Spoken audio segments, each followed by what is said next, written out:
confidence in that early goal. Another possession for Sanders. Here comes Darcy, first sighting.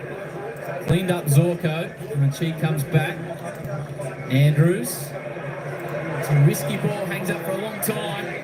Falls through the hands, but controlling it is Williams. Inside 50 ball. And it lands in the hands of Fraser, who we saw in the pre-game, Lynch, is one of those modern midfielders that he's big and strong and tall.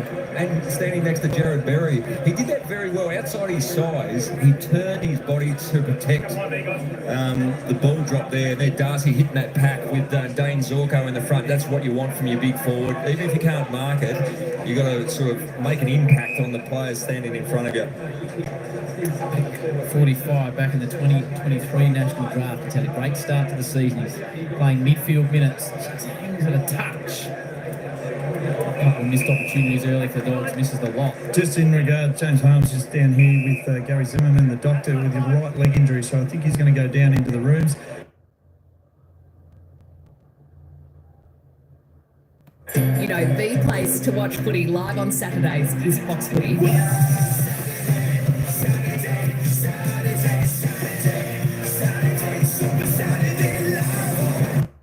All right, folks, welcome in. Western Bulldogs taking on the Brisbane Lions. Let's get back to the game. There is ahead of the footy as he's hit. Hey, welcome. Thanks for being an everyday member. He's looking for Dunkley, and it sort of weaves its way through a couple of holes. Answorth, Leicester, pokes one out nicely to Bailey. Well, they'll get a shot at the end, and the only reason they're getting a shot is because Fletcher stuck his fingertips out and stopped the intercept mark, and that enabled the ball to follow through to a Lions teammate, and then they were able to go out the other side and hit Zach Bailey, who gets a shot for goal now. We've already seen a couple of examples. Aggressively, they want to go into the corridor. They're pulling the trigger on anything that they see at the moment. Game 1, 4-5 for Zach. Wonderful grand final. He's kicked 152 goals. Better than a goal again. Good numbers. Right on 50. Bailey to get the answer.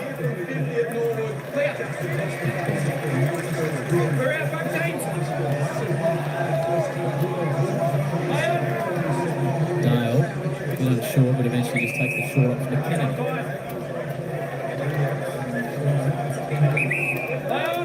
Crowd ahead of the footy. Just to spot a target, works out nice. It's running into little holes.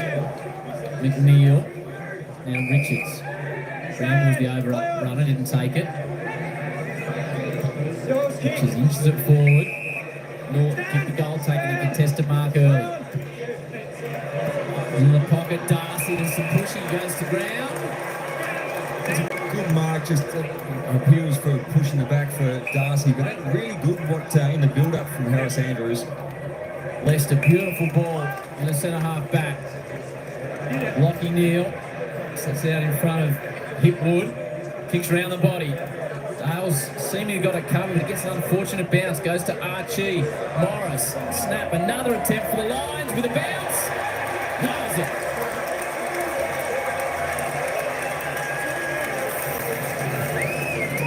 It's exciting to watch the transition from one end to the other. Both goals have started deep in defence, and it's going to be an exciting match if this is going to be the pattern of play throughout the course of it. Again, there was a fantastic kick coming out of the defensive 50 from Ryan Leslie, found Lockie Neal, and then they had the overlap. They had hit with his space. They just had to find a way to get it over the back, and he got the good bouncing ball to Archie, quick hand pass, and then the good snap for the goal, but good fast movement from one end to the other.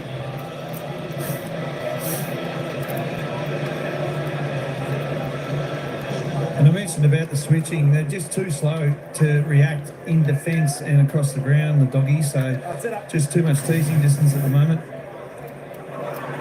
Nasty bounce off the length for the defender there.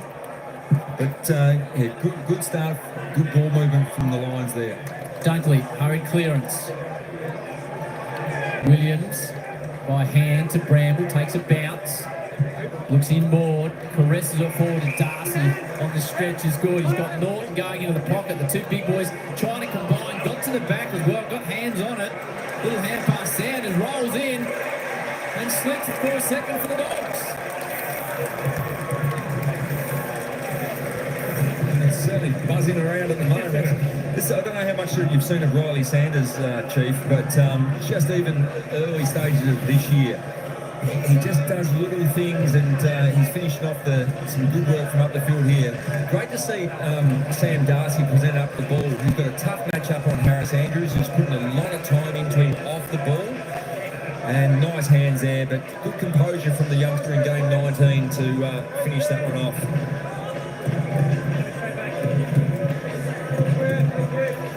So it's a good finish from Sanders. He's been playing a mix of midfield and also that high half forward role. He just goes into the centre square for this next ball up. It's been an exciting start. It has been. So Norton and Sanders, Morris as the ball's pinging around in Norwood. The heat rules in, so slightly longer breaks today. Rayner, Wilmot uses his speed and really tying the ball forward. It's good to see this young man, Luke Cleary, back out there.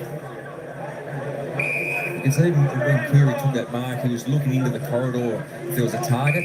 There wasn't, so that just the wider switch was on. But both teams looking to get into that corridor footy. We're back to Sanders. Kennedy very short. He likes to kick a long ball to the wing. And Darcy, why would you not kick to him right in front of you, Lynchy? Outstanding from Sam Darcy. Again, Harris Andrews putting a lot of time in off the ball. A lot happening off the ball there. Norton, the defender. West, looping hand pass to McNeil from a tight angle across the line. But they just looked up off half back. There was no one to kick to, so they kicked the contest, and Darcy is there. Yeah, and Harris Andrews was leaning into Darcy, but Darcy was good enough and strong enough to push off at the last minute just to create that 2 metre gap. Yeah, that was the sub two warming up. This is Dolan, so it's an issue for halves. It's really a great matchup throughout the course of the game, Darcy and Andrews, but also the Payne Norton one. Norton started so well. Payne's really keen to put some physical pressure on him now. The Doc's back on deck, but he doesn't seem to have Harms beside him, Dicko. No, spot on, Howie. So Gary's returned with no James Harms, so it looks like Dolan's going to be subbed into the game pretty early. Oscar, 10. Kalachi leading the game with 6 disposals. Riley Sanders 5 for the Dogs. English and McInerney over the top of Kennedy. Will Ashcroft. Davidson. English. Straight back to Ashcroft. 1-2 with Dunkley. Off the instep round the corner. Now McCluggage. Reveal, caught, dragged down, good tackle. Davison spills out. Ashcroft to get in the chain, back to McCluggage. Eases it forward. Morris has a little bit of space. It's a good kick. Should go back.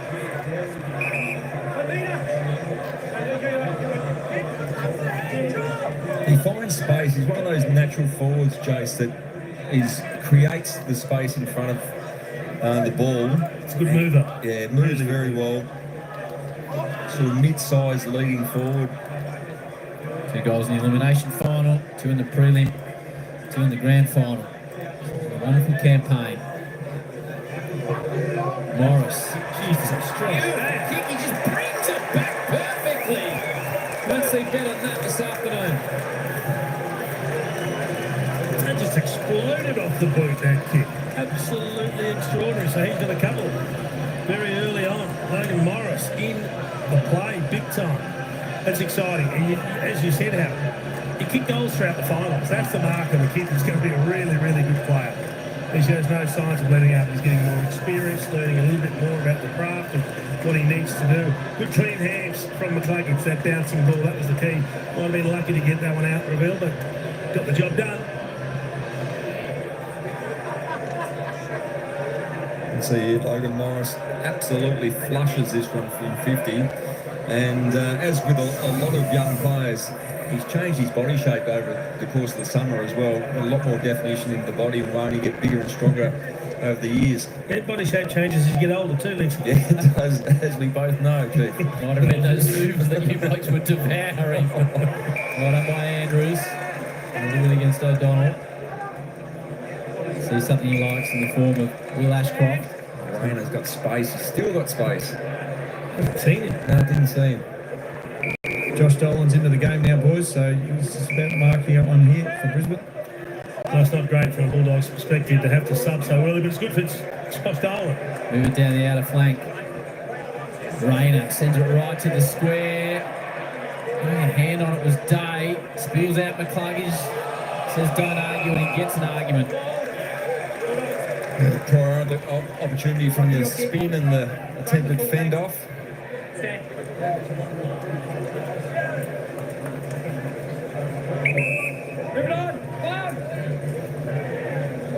Bram favours the near side. Here's Andrews and Donald just moved it away with his hips. Started well, the skipper. Sends it down towards Morris. Got two hands to it. Quickly out to McCluggage. Slight fumble. Archie. Ashcroft. Spins in the tackle. Has the strength through the hips to stand up in it. Eric comes from behind the pack. Dale hand passes to no one really. Lob. Jones. Back to Dale. Dale does well to score from behind. Just sends it forward and chases after it. It's a foot race. My word is, it's no one inside 50. O'Donnell, really well done though with his body, was Fletcher. Wilmot clears. It was an unusual play, that was. It was clever play though. It was the only option. He had no option. He kicked the space. He sprinted. He's sucking in the big ones. They all are. Luke Beveridge looks like Tom Cruise in Risky Business in the box. It is bright sunshine out there.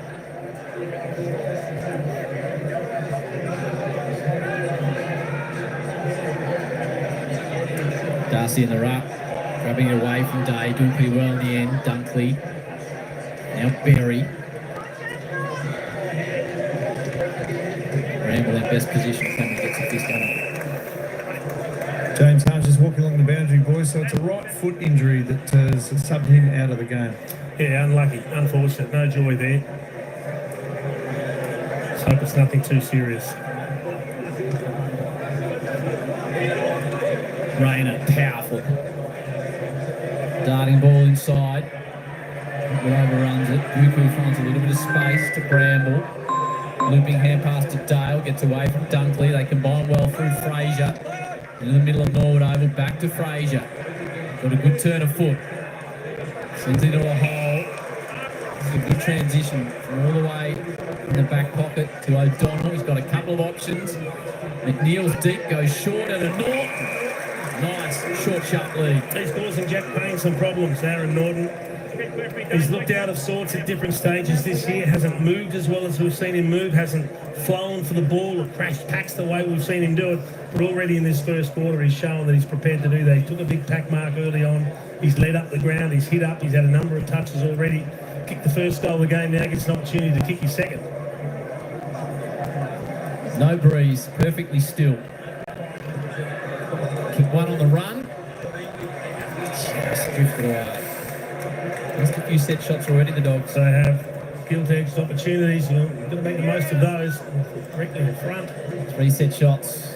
Been error.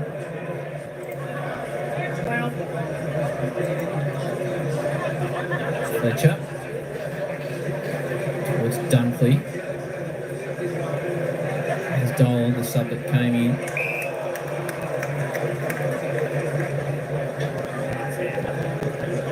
This way, guys.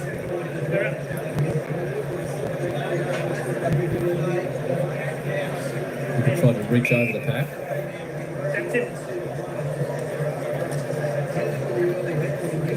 Cheese had 8. Brambles had 6 leading possession winners for their respective sides. On the flip side, Lockie Neal just the 2 disposals, 1 kick for the Brisbane Lions at this stage. Yeah, you're getting a combination of Liberatore and Fraser on Lockie Neal at these stoppages. They're rotating and trying to work him over.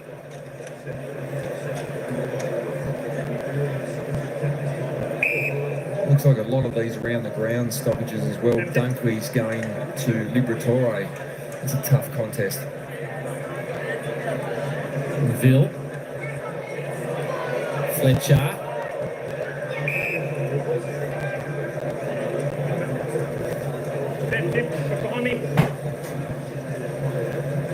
Pretty even contest. Morris got both goals for the Lions. touch high in the tackle on Will Ashcroft.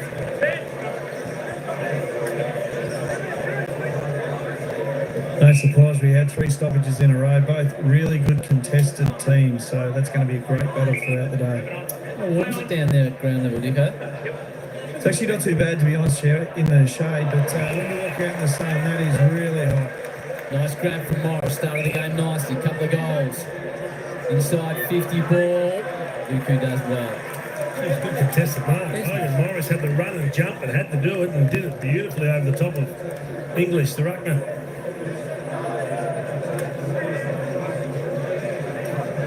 Norton comes off, Darcy comes on. Buku goes for a quick stride, puts Bramble under pressure, rides the tackle. Has the confidence to come back with the footy by hand, back to Carmus. Puts it straight to Ainsworth. And looking inside, no options. Well covered, well defended by the Dogs on that occasion. Morris through his hands. Lob with the Torre. Cleary. Nice exit ball to Dale. Plays on, steps around his man. They've got runners on the outer side. Dolan's clear ahead of the footy. Comes back up at Davidson.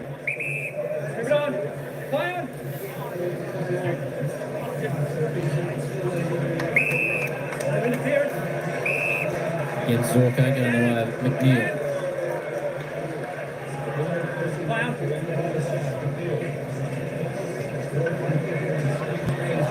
Fraser went one hand, nearly reeled it in. Sanders at ground level. Dolan, Bruce Reveal uses the body. Scooped out. Davidson, Sanders, Richards runs out of room, breaks the tackle, does nicely. Williams snaps, should finish. Missing opportunities in front of the sticks, the Dogs early. Well, that's a let-off. There was a missed tackle there, and Richards should have been caught cold.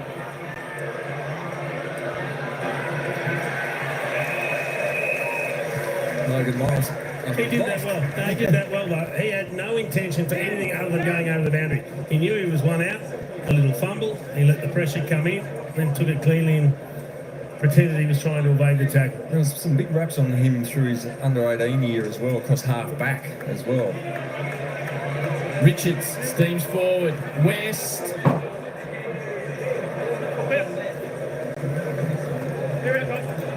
Five genuine opportunities this term. Yeah. Haven't been able to convert.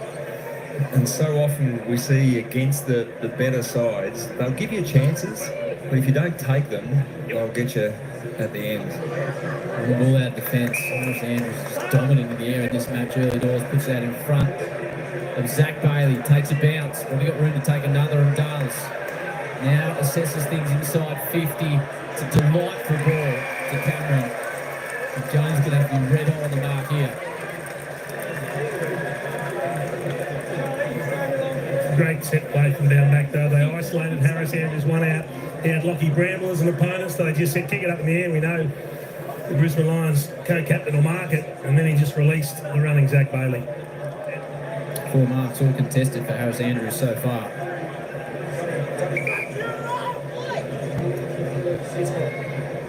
Right in front of the big crowd at Norwood. Cameron gets a bit of height on it and bangs into the top of the post. So misses at both ends. No one able to open up any breathing space. Some really good signs for Zach Bailey at the start of this game and in past weeks as well. Starting to run and carry the ball and hit targets. Sent straight out the full. With Cleary. Zorko. Steps Kennedy. Kennedy does well to come back a second time. Jones, the big fist. Down towards Richards. Ashcroft, clean pickup. Morris's kick too.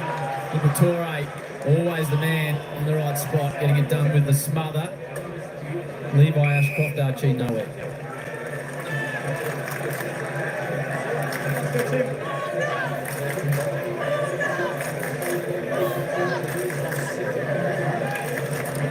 Comes probably to Kennedy. Steps through one tackle. With Dolan, Sanders. Back to Dolan.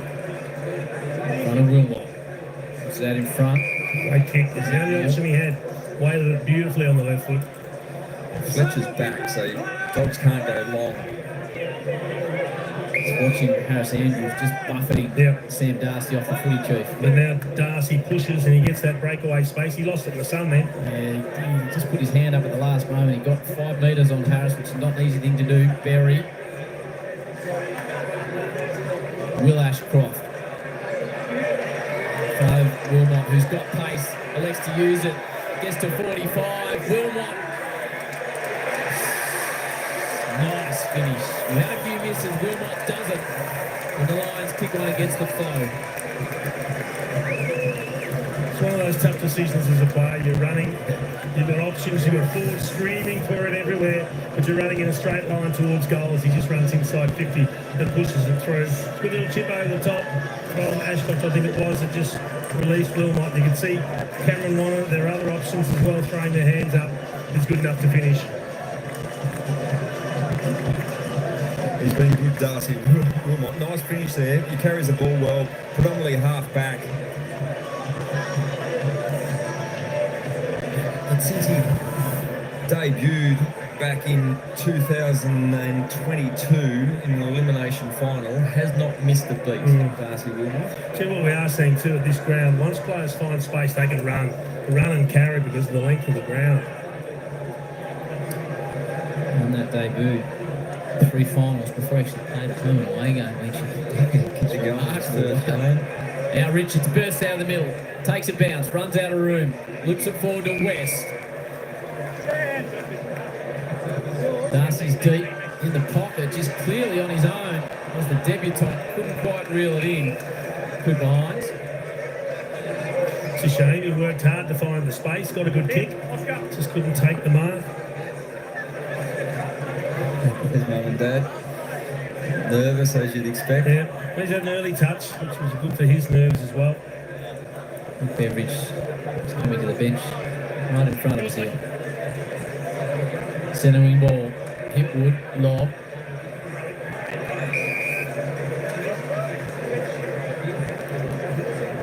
Tim, Oscar, thank you. Getting some enormous space on fast transition here, the Brisbane Lions. So Liam Jones, the deepest forward, defender, just sweeping at the back at the moment. Ben Dixon alongside Jason Dunstall and Alistair Lynch. Super Saturday Live from Norwood. Gather round. Sanders, slick hands. Kennedy breaks one tackle, goes back the other way to English. Just an up and under inside 50. Darcy gets some support there, Andrews. Yeah, it was important that Andrews got support. It was work done at the footy then. Looks dangerous every time it comes down. It's been a great matchup so far. And the ruck now, Darcy. Berry. Fletcher.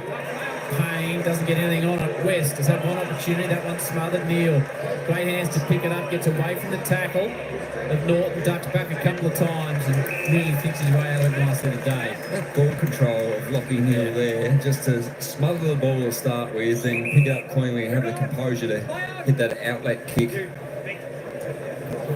How many hours do you think he's done on that touch work over the journey, Lynchy? Well, he talks about, I can't remember the quote, but he puts in a ridiculous amount of hours with ball handling each week. It's not something that just comes naturally. He works on it day in, day out. Fastidious with it. McInerney, 2 hands down. Kennedy floats it.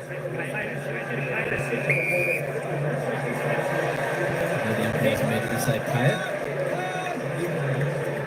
Zorko, worm burner. Nicely picked up. That's that touch again from Neil. Hipwood hasn't been sighted a great deal so far. He's battling 2. One's clear. It comes, stays at the back to just swoop in if required, and he's now. And they win the 3.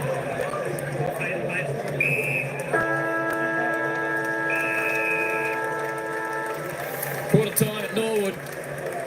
They kicked the last 2 of the term. Brisbane. Morris kicked a couple. Wilmot won. Brisbane lead it. Warm afternoon here. The heat rule in place. Brisbane 3-3-21. The Dogs 2-4-16. Super Saturday Live. Gather round from Norwood.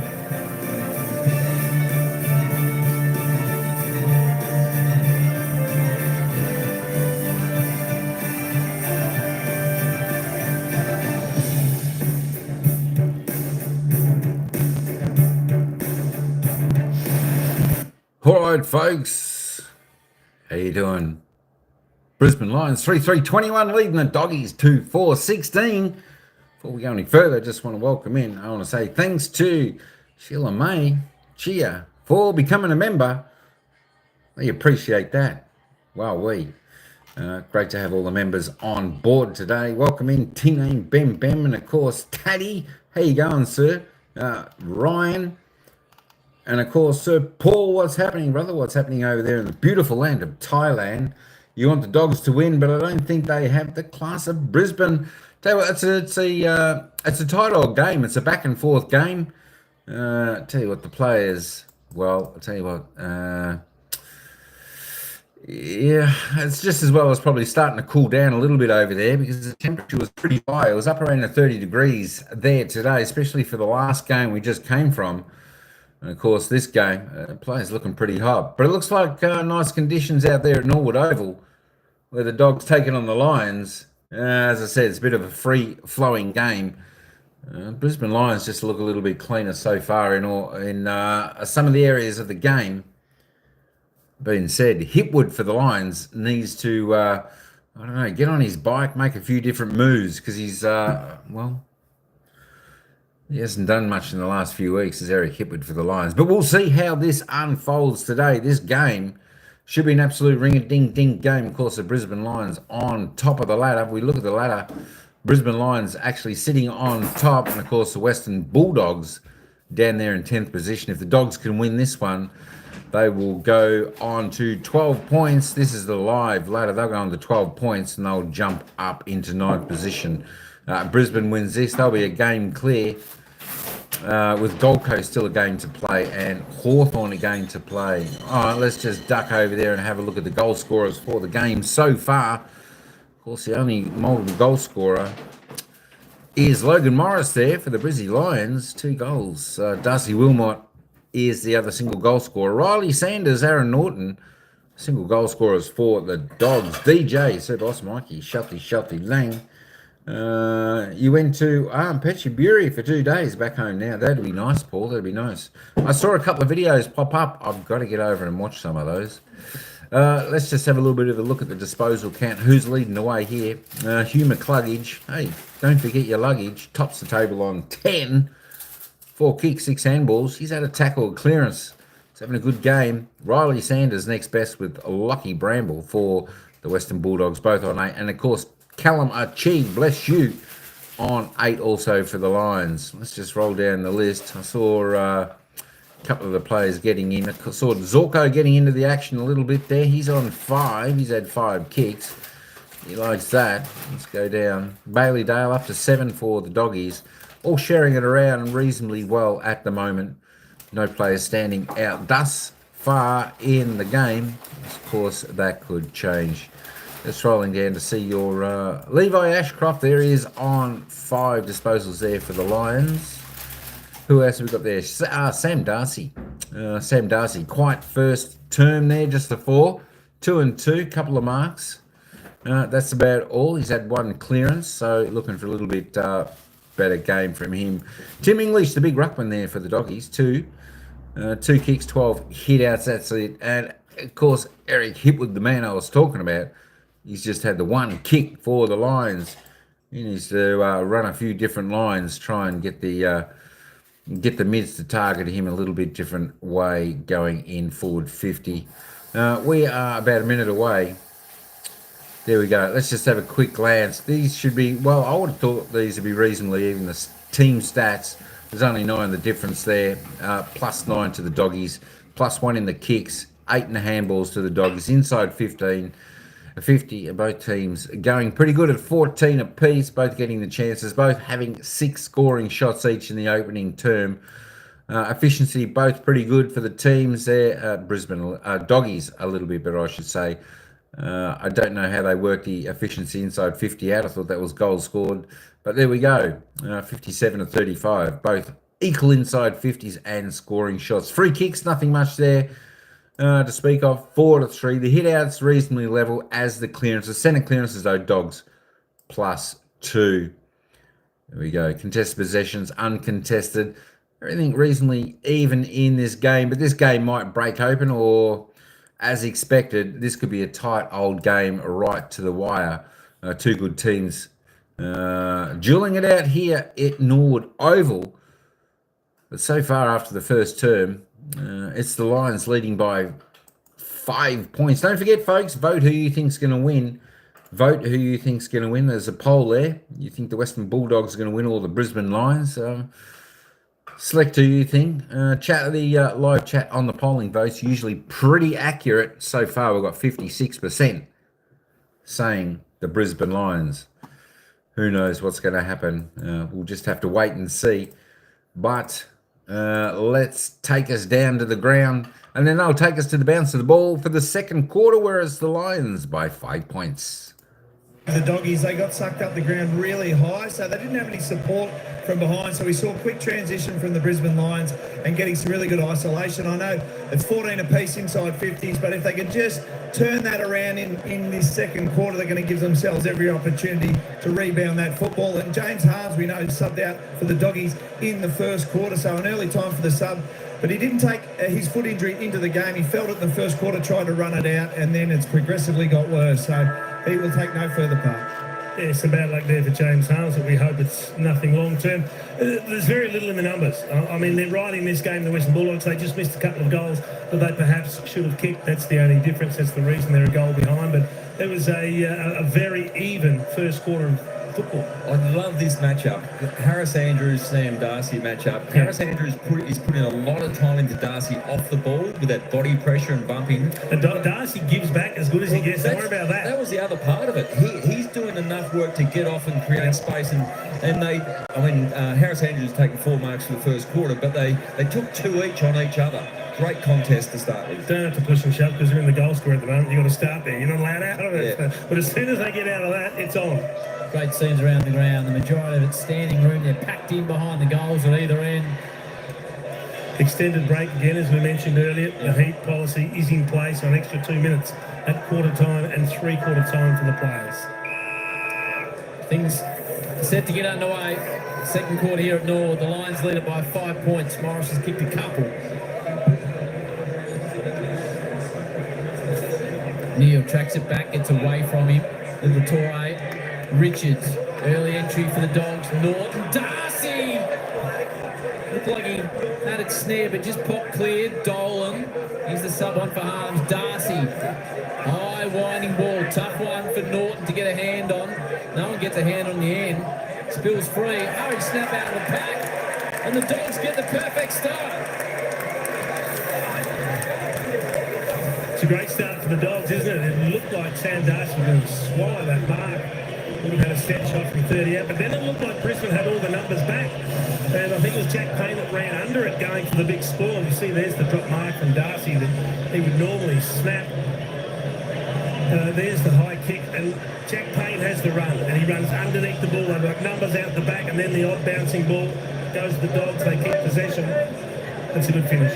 Dolan with his first AFL goal just snapped it out of the pack. And he's on the board in his career. Great snap. Probably playing more game than he thought he was going to be, starting as a sub as well. Here you are already on in the first quarter, now kicking a goal early in the second.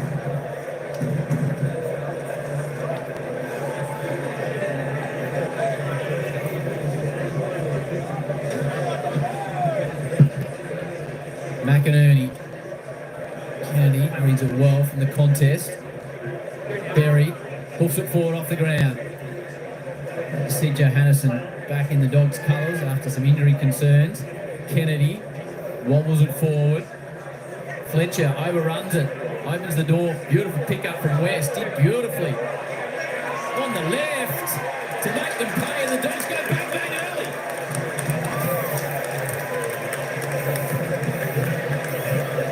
Missed a couple of shots in the first quarter. Now they're making the most of their opportunities, and they're the half chances you need to take. So good clearance. Kennedy was involved. He's had 9 touches in this early stage of the second term, and that is a really good finish from West.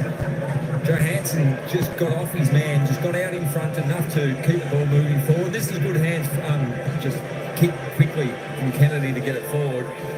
And as you said there, Jace. Fletcher looked like he was away, just a little fumble, and there's the finish. Fumbles kill you, but the one thing you've got to do is when you create a turnover or you get given one, make the most of it. Riley West does that. Great finish. Yeah, great finish. So he's had 9 touches as well as his 1 goal to Riley West. He's sort of hitting the scoreboard. Sanders, Kennedy and Richards all with 9 apiece. The Dogs turn a 5-point deficit quickly into a 7-point lead. Neil winds it forward and as far as lob. Winning the defence last year has not looked back. Reveal overruns it. It's a bit high. Lucky McNeil. Oh, he gets away with one there, Rory Lobb. That could have been an interception. Anderson, the Norm Smith medalist in that famous premiership. Fletcher. Dolan. Torre rides over the top of Wilmot, comes off his knee in the end. Fraser doesn't really get much contact either. Tough in the clinches. Spills out to Sanders. Nice little step. Handball's off his knees. Liberatore.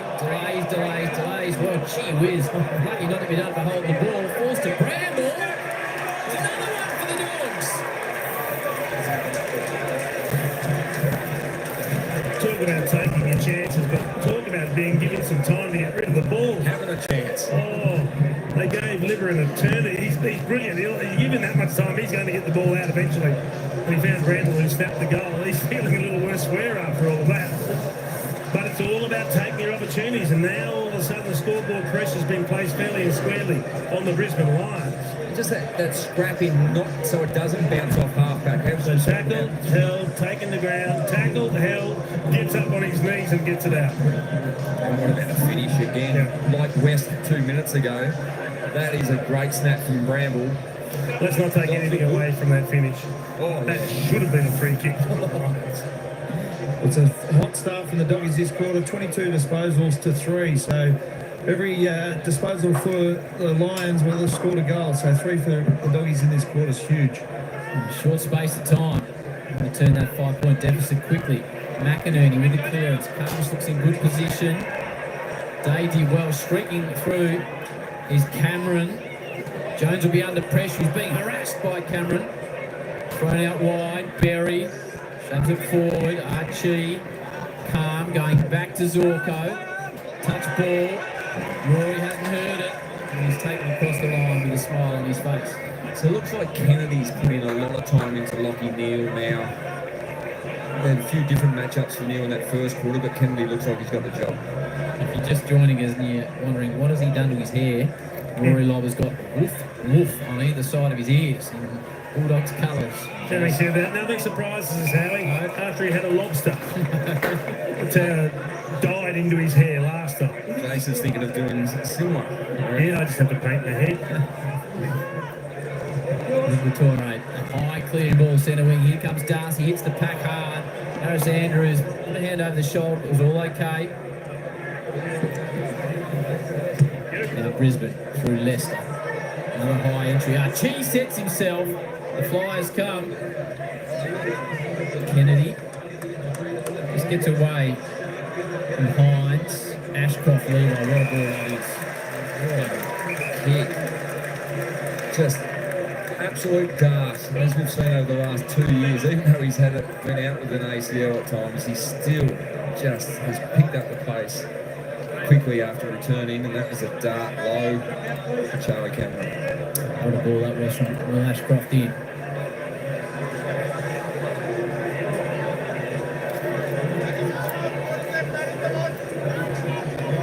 First real opportunity, Cameron. Just hasn't been on his game. Probably they've been too harsh. Last season wasn't at his elite best. Hasn't started at that All-Australian best that we know from past years. The inset is the issue with Kennedy. Yeah, just got the wind taken out of him right in front of me here. So all good to go. It took him a minute to get himself sorted. Thank you. Here, Oscar.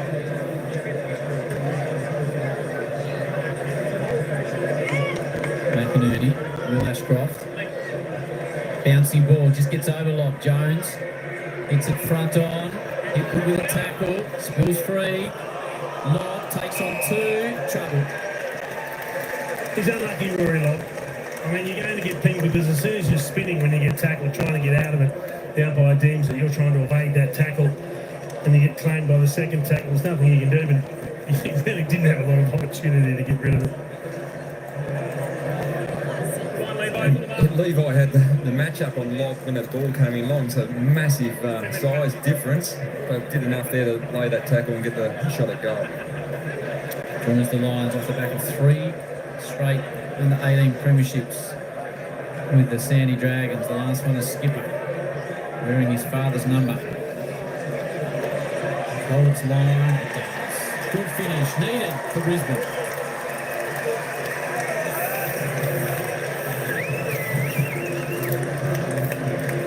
Doesn't do a lot wrong, Levi. He got his chance from near 50 metres and slotted that one through. Pretty close to the left post, but did it nicely. And after the shoulder reconstruction, the end of last year's under-18 season, he's hit this season in great nick after missing the early practice match. So did enough there with Hugh McCluggage to get that tackle and get that free kick and finished off nicely. What type of word do you hear from him about him in the Brisbane camp, the way he prepares as a young man? Just professional, both Will and Levi, very professional, and just time. They play with time. You know, in some sports you see the players that aren't rushed. Yep, that's these 2 kids. Amazing starts to their career, and his sister is apparently making headway as well in the sport. Payne slips in inopportune time. Sanders, Kennedy up and running again. Too much on it. Looking for Collins. Tim and Oscar, thank you.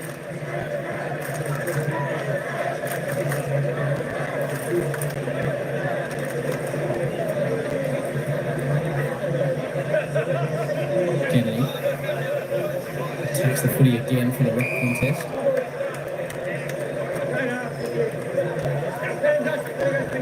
There's some clearance talent in this group here. Those 2 are at the very top. Well, Liberatore's already had 6 possessions and 4 clearances in the second quarter. And another one that's a beast at it. Neil to Bailey. Puts it out in front of the man from Papua New Guinea, Bruce Reveal. Good to see Bruce up and going. The latter stages of that first quarter looked like he wrenched his left knee, but it seems like he's moving more now. Shades have gone. Yeah. See, after your strong feedback, Howie. That was positive. Everyone that gets compared to Tom Cruise has gone pretty well, I think.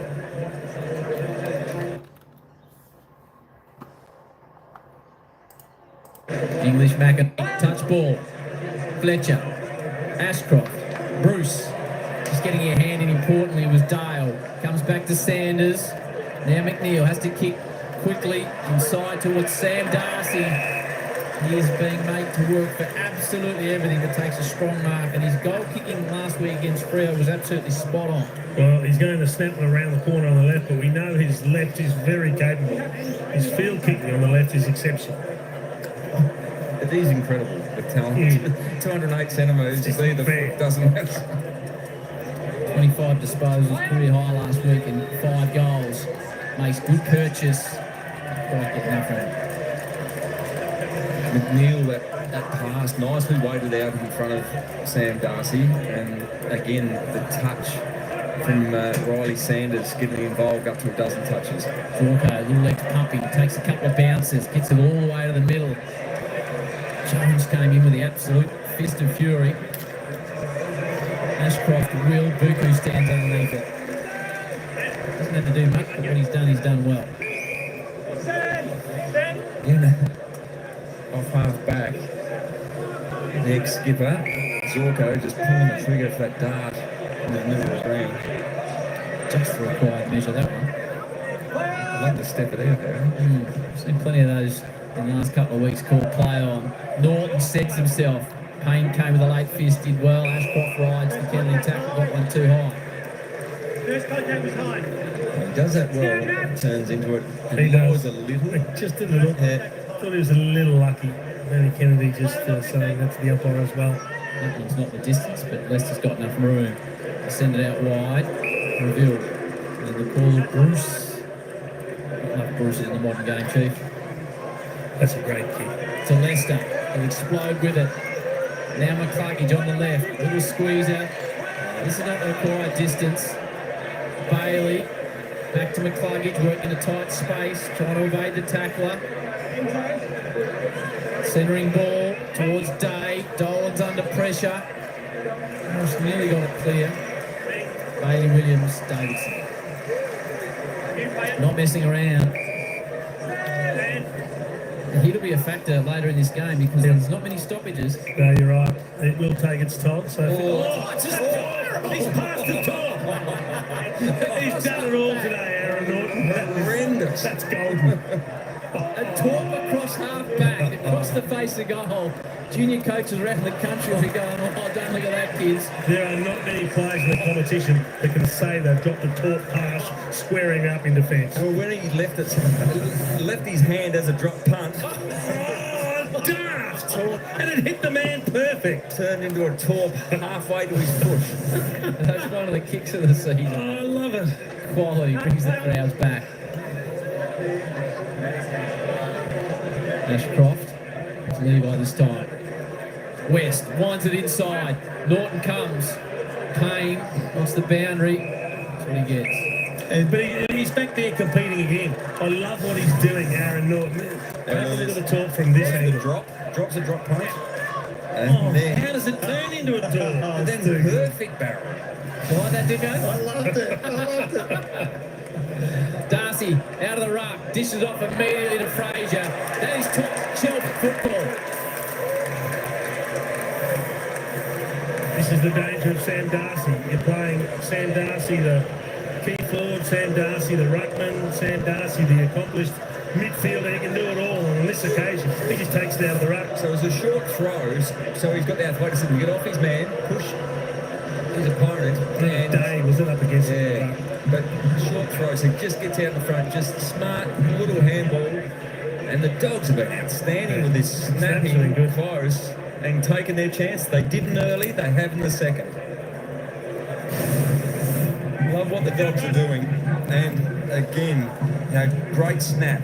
And also in that chain, Riley Sanders, prior to that stoppage, was involved up to 14 now. He's just racking up plenty of the nut. They're not dominating territory, but they're dominating possession and dominating clearance. 7-4 in this second term. Sorry, so things going very well from a Dogs perspective.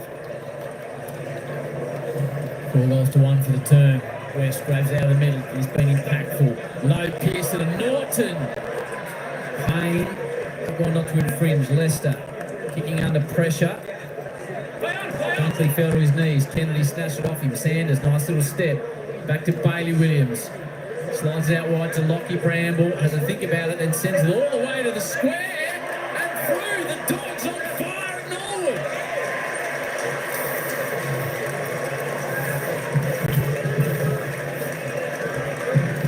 Two goals for Lockie Bramble there. Yeah, spot on, Howie. They are on fire. They're really good in the contest. They're making the most of their opportunities. And importantly, Brisbane have been restricted in that bounce off half back. So again, turnover.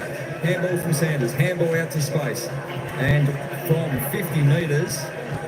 And this is they're the exact chances you need to take against top teams. And the Dogs are doing that. And they're back-to-back goals. Oh, Davidson might claim that. That might be a Davidson goal. Does it hit his boot before the goal line? Yeah, on review. It has.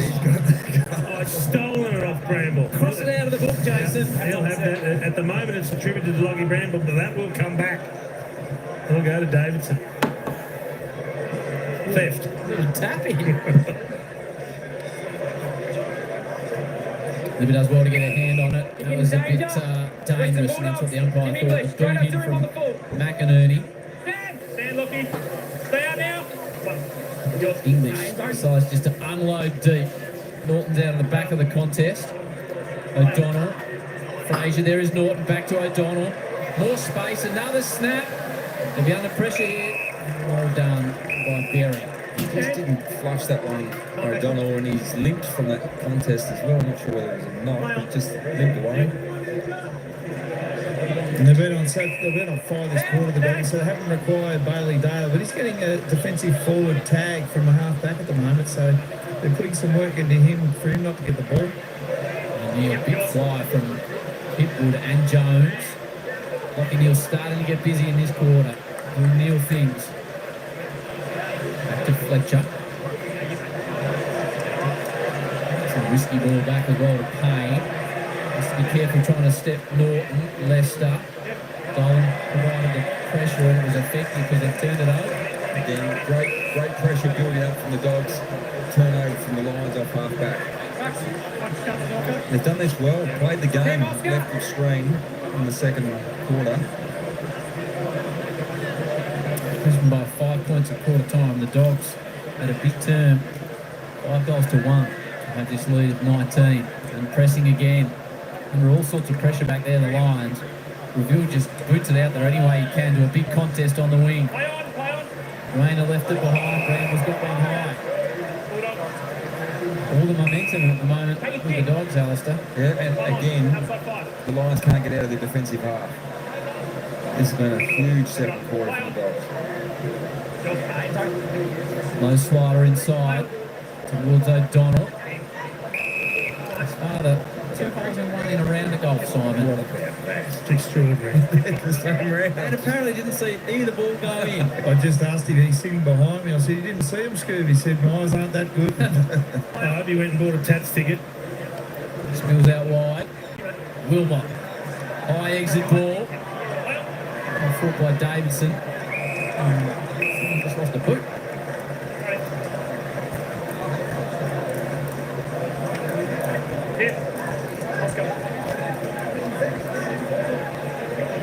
He comes off for a spell. She comes on.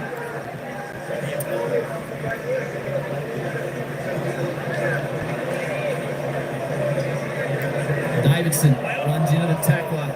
Levi. Ashcroft.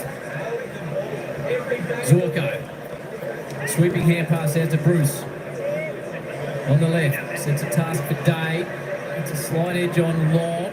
Good contest here out the wing. Rory butters up nicely. Gives it to Cleary. Well done to Lobb. Now Liberatore. They build again. Bailey Williams. Forward hand pass. Johannesson. Chipping ball. Spare men. O'Donnell. Plays on. Skims it in on the left to Norton. And the thumbs up, fair enough, because that was a sizzler. Here he is. Yeah, absolutely. Great to see Simon O'Donnell here watching the game. Still going out on the housing one. Normally you wait till you kick the goal before you take the bloke for the pass, but it was that good he said, I'll give it to you now. Well, it didn't get above 3 metres. Norton from a tight angle. Done everything right this time, the Western Bulldogs. Norton's got a couple, and the Dogs skip away. So this is exciting. They didn't come in with the strongest form line, the Western Bulldogs. A couple of wins they had were over bottom teams. But all of a sudden they're putting their best foot forward. Things are starting to take shape. And when Aaron Norton gets involved and starts to impact the game, they're a very different lineup. So he comes off for a well-earned rest after kicking his second. Absolute dart into space. But look at the appreciation. Yep, that is brilliant. Thank you. That is brilliant. So the space, the only space there is deep in the pocket, and he takes it. It's a really good finish as well, and take nothing away from the Bulldogs. But outside of last week, the Brisbane Lions have had massive issues in the first half of each game. Very sluggish out of the blocks. You'd expect they'd come back, but this Dogs team is up and roaring. It'd be tough to bring them back. 6 goals to 1 for the turn. Of your 1,254 goals, you never thanked anyone who passed it to you. Dido piping in. Payne over his head again. Darcy by hand. West, this could be another one for the Dogs. Hooks it round the body. Oh, missed. Gee, they are threatening every time they go forward. So they're scoring better than 50% in terms of the number of inside 50s they have. And in this quarter, 8 scores from 14 inside 50s. Incredibly dangerous. But 6 goals too, importantly, so they're converting. Reville centre half back in front of Kennedy. And they're manning this corridor beautifully here, the Doggies, so they're going to try and force him. They'll take it. Killed him. And Rory Lobb comes out, takes a strong mark. He did well to continue and go for that Lockie Neal. It's actually held up play, which is good. He's a bit sore too, Neil. Yep. Still not to his feet. Williams, he's pumping the ball inside 50 at will at the moment, the Dogs. Remember, Torre will get that chance now. Lockie Neal still a bit ginger in the middle of the ground. Libba slides it in. Oh, look at the big man! He just floats across the pack, casts a shadow over everybody. And he'd lost his direct opponent, and Harris Andrews is 10 metres away, just walking into shot now. It's interesting to see how he got rid of Harris Andrews, but had the free jump. See Lockie Neal just struggling with that left ankle from that marking contest in the middle of the ground. But the turnover yet again came from an aggressive kick in the corridor, Chief, and that was a good intercept from Lobb. And their superstar forward, or their rising superstar, gets another chance. It's exciting to see a young forward come in. It's a big, strong grab. Darcy from directly in front nails his first. And the Dogs continue to pile on the pain. 7 goals for the term. And the father watches the son. Yeah, and he'd be watching very proudly at the moment. This has been an outstanding first half performance from the Western Bulldogs, and that man pivotal to everything they do. 10 possessions, he's taken 4 marks. I love the awareness from Liberatore to find the fact that he'd slipped his man. This is Lockie Neal competing, and he was never going to win that, but he had to compete. He did what he had to do, and he gets poleaxed by Rory Lobb, gets landed on. So that's the injury to the left ankle where he landed on it, it appears. So he grabs it straight away. Drops through his mark. Well, what I like about Liberatore gets the square up ball here, and you'll see down the bottom, there's Darcy with his hands up because he knows Harris Andrews is caught further afield. We'll have another look at that shortly. Live play back in the middle. Richards. This dominant performance in the turn. West has had a couple of opportunities, just legged at the wrong time. Gets it back to Dolan, who's already kicked his first AFL goal. Clear. You see Darcy's just taken out another pack, which included, I think, Jack Payne gave him a clip as well. The floodgates have opened up out of the middle of the ground. Yeah, they're pressing hard, and all of a sudden, they're bereft of ideas, transitioning the ball. There's that mark, the instep. So you'd suspect that aggressive kick into the corridor will be shelved. At the moment, you've got Darcy and English long up the line, so there's a point going up the line. And Lobb's just loitering as well. It's free talk, so they've got to go short. This is smart. You've got to do that. Switch it up if you can. Well, the big switch to the far side's on now. Should go. And well and truly challenging the Premiers down to 33 points after a 7-goal to 1 turn. But they've recognised this. I like that. The Brisbane Lions at least have recognised that the Tools are all up the line waiting, so they can't bomb it long. Fletcher progresses with the short kick again. They can't bomb it long, but they've avoided taking the dart into the corridor as well, which has cost them over the last 15 minutes. Working again. So they've done this really well to get to here. Can they penetrate the 50? McInerney is the target. English is there on top of his man. Richards. Sanders really running into some good form. Bramble. I thought he kicked the goal until on the replay Davidson had got a sneaky foot on it. Yeah, and the official stats have taken it off Bramble and given it to Davidson. Might be a discussion later on the flight home. Well done again, that contest off the ball between these two. And I love the anger of Darcy after he saw Harris Andrews mark. He berated himself for not being able to get there and stop him from doing that. Wilmot. Wow, that's a tough step that one out. At least he called it early. He called it early at least. Look at them all trying to readjust now. They've all taken off upfield. Dolan applied the tackle and did it well. That's what I think Brisbane, around these stoppages for the last few minutes, just want to keep it inside. Don't allow the ball to spill out. McInerney grabs the other up. Berry takes the tackle. Touch ball. Tough one to gather. Morris overruns it. Here we go. Another opportunity for Morris. Better build up. Johannesson worried Brisbane out of it. They could come back. Slingshot now. Kennedy. So it's a real task for Dolan. Fletcher arches his back and delivers nicely today. Better from Brisbane. Lays the hand pass, hooks it into the pocket. Almost jumped for Cameron. He did well. He's happy just to hold that in. Good tackle. Jones. So 16 inside 50s for the quarter for the Bulldogs, and they've scored 7-3. That's great conversion. Conversely, Brisbane, 8 inside 50s for 1 goal, 1. That's alarming. Neil stayed out there, so it looks like he's through the ankle or dealing with it, one of the two. Fletcher's been busy.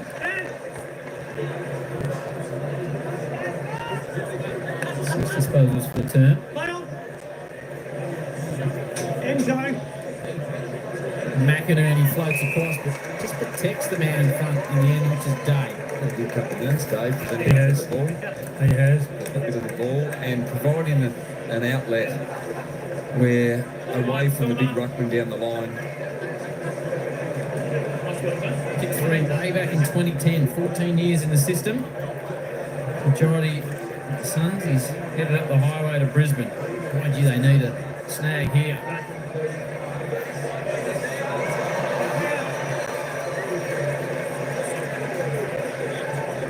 There's a bad kick off the boot.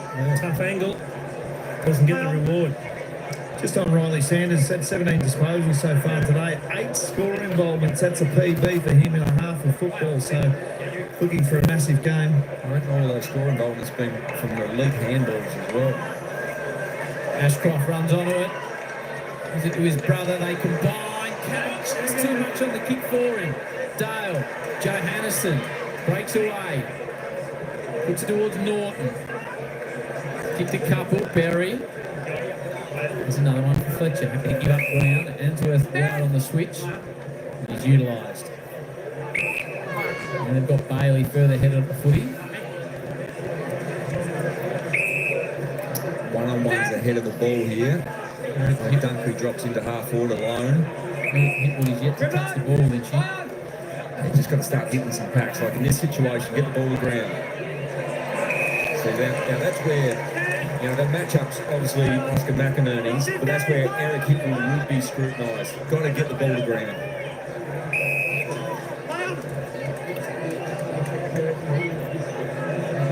Jones touches the ball on the ground. Inboard. They've done it beautifully. And that's the West who have been busy. Just got a good handle on their game in this quarter of the Dogs. Good composure, know when to go, know when to take it a bit easy.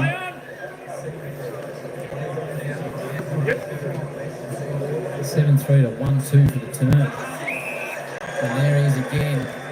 Sam Darcy. He's had a brilliant battle with Harris. They've both done some fine things. It's been an outstanding contest between these two. One at the multiple All-Australian and one that will have multiple All-Australians. And you think this is well and truly within his repertoire. He's kicked one and he set one up out of the ruck contest. So they take a kick pretty much from right on the 50-metre line. You see Logan Morris from this distance in the first quarter flushed it over the fence. No wind for the 208-centimetre Darcy. Good contact.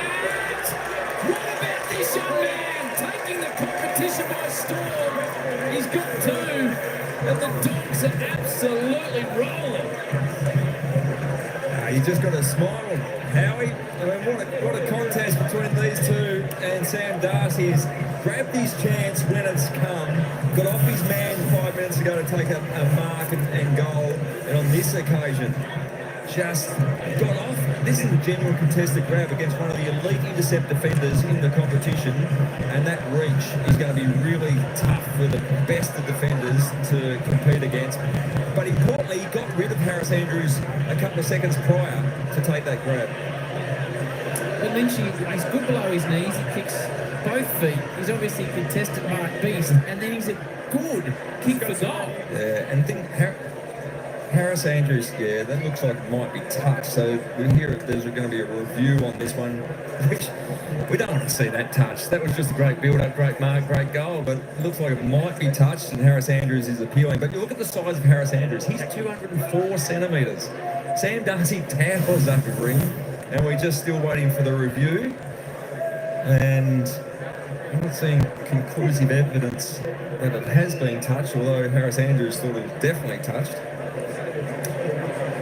He used to work with his father, and his father always thought Sam, as a junior footballer, got too close to the man on the mark. Right, well, he might be touching base with him after the game about this. It's pretty hard to call up. Well, from that, you can't overturn that. I mean, have a look here. Review complete. Looking at this angle, we see the ball's touched by the Brisbane defender. Do you see the finger? I think you see the finger flick back there. But that is unfortunate for the Dogs and Sam Darcy. But a lucky break for the Brisbane Lions because they're on the ropes at the moment. Probably the best quarter of football we've seen from the Dogs this season so far. Absolutely. 7-4 to 1-2. Stroke of luck for Brisbane there. English. So what are Brisbane doing in half-time, Lindsay? What's the Fakes want them to do? Well, he'll be talking about the contest. They've been smashed out of the contest, and then the ball flow, the ball movement has worked on the back of that. So I reckon he'll be focusing on the contest and probably say not so aggressive with our ball moving into the corridor. Ashcroft will not. Puts the hands above the tackle. Extraordinary quarter of football. Dogs fans very, very happy. Brisbane led by 5 at quarter time. The Dogs kicked 3 in the opening 3 minutes. In the end, they dominated the term. 7 goals 4 to 1 goal 2. Half time here at Norwood. The Dogs lead the Premiers by 33 points at Norwood. If you've never been to Gather Round, make sure you come. It's one of the great sporting events in the country.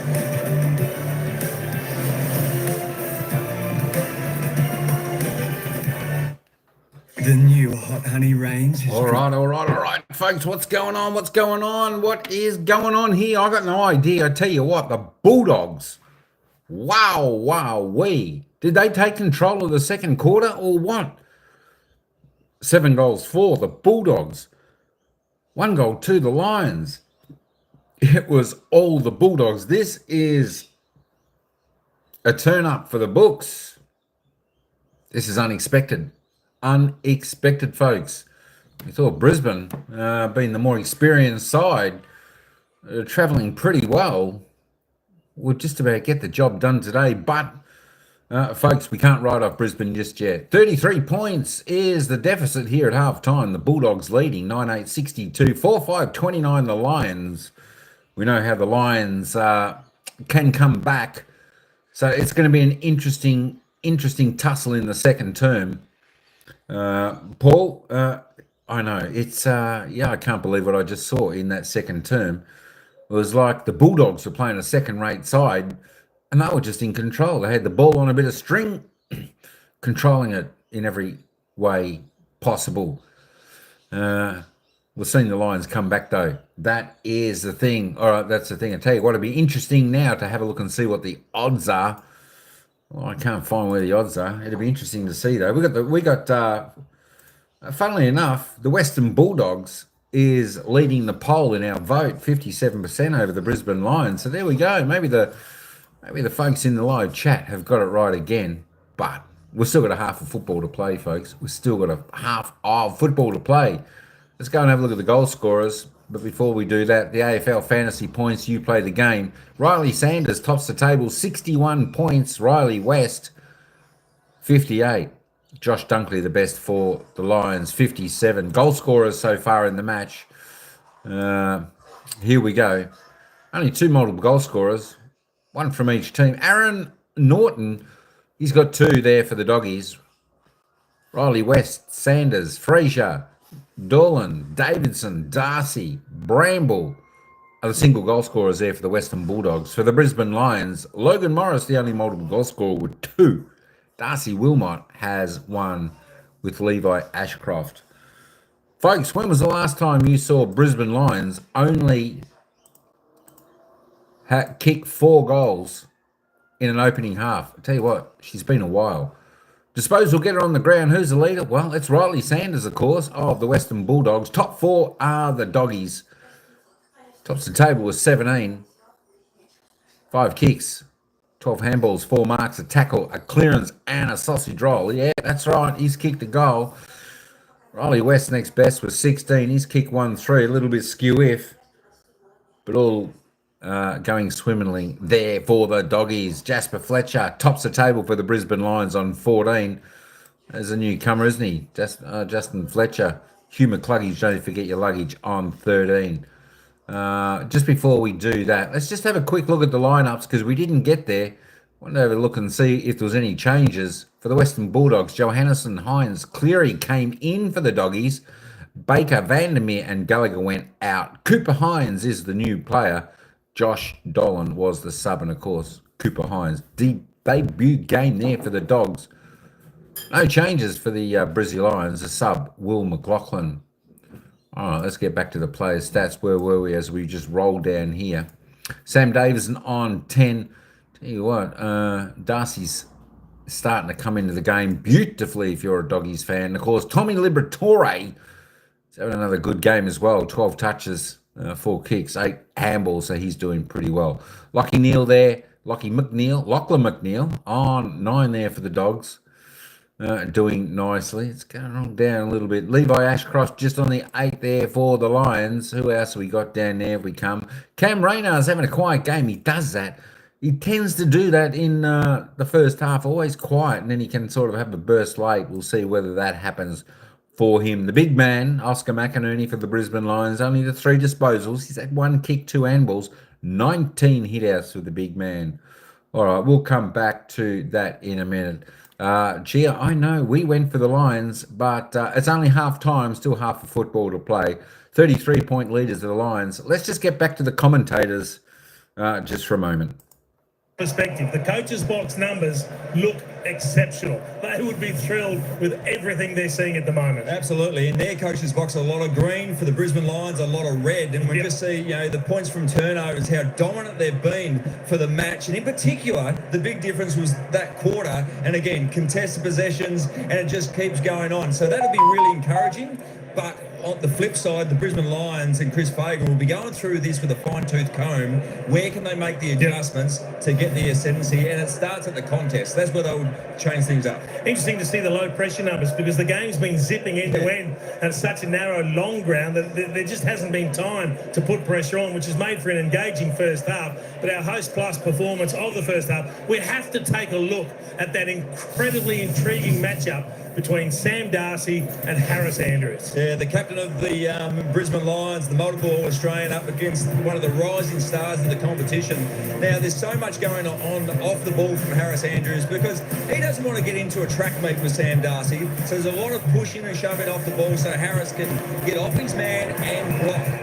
But on this occasion, and we've seen throughout the day, Sam Darcy's replying with some good physical presence of his own and pushing back, creating enough space to get off his man like he did on this occasion. And all he needs with that extra 4 or 5 centimetres reach that he has over Harris Andrews is that little gap, and then he can make the contest, take a mark, or at least bring the ball to ground. And he's been a huge presence in the first half, and it is one of the great matchups on the ground today. So hard to stop him to get to run and jump at the footy. Who's got their nose in front in that matchup?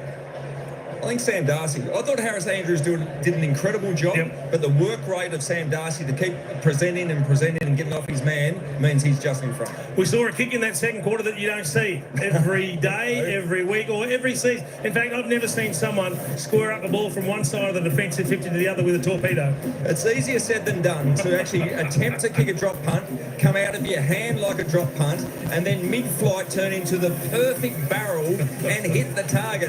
Rory Lobb's looking at this and thinking, actually, what's this coming at me? And they bounced back and ended their forward 50, but that was hilarious. Great to see Aaron Norton back in form and contributing. Things going well for the Dogs. And we head down to the Dogs' rooms now. Diggo, must be a good feeling down there. Oh, certainly is, Jason. You can just see behind me the broke up into their lines, so mids, forwards and defenders. Just went through the positives because it was a super quarter from the doggies. Bevo just wandered around, gave the pats on the back to some individuals from brilliance in that quarter. But I love the forwards. They were just like, let's isolate, let's spread. So, and then defence, they were a lot more aggressive and proactive.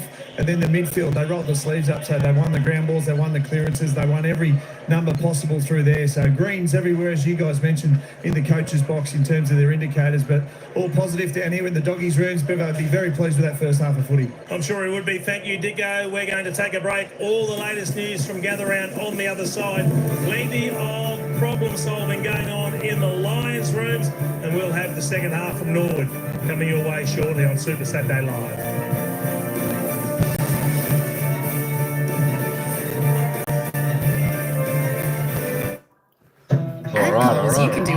All right, we're back. All right, that was commentators there having a little bit of a chin wag.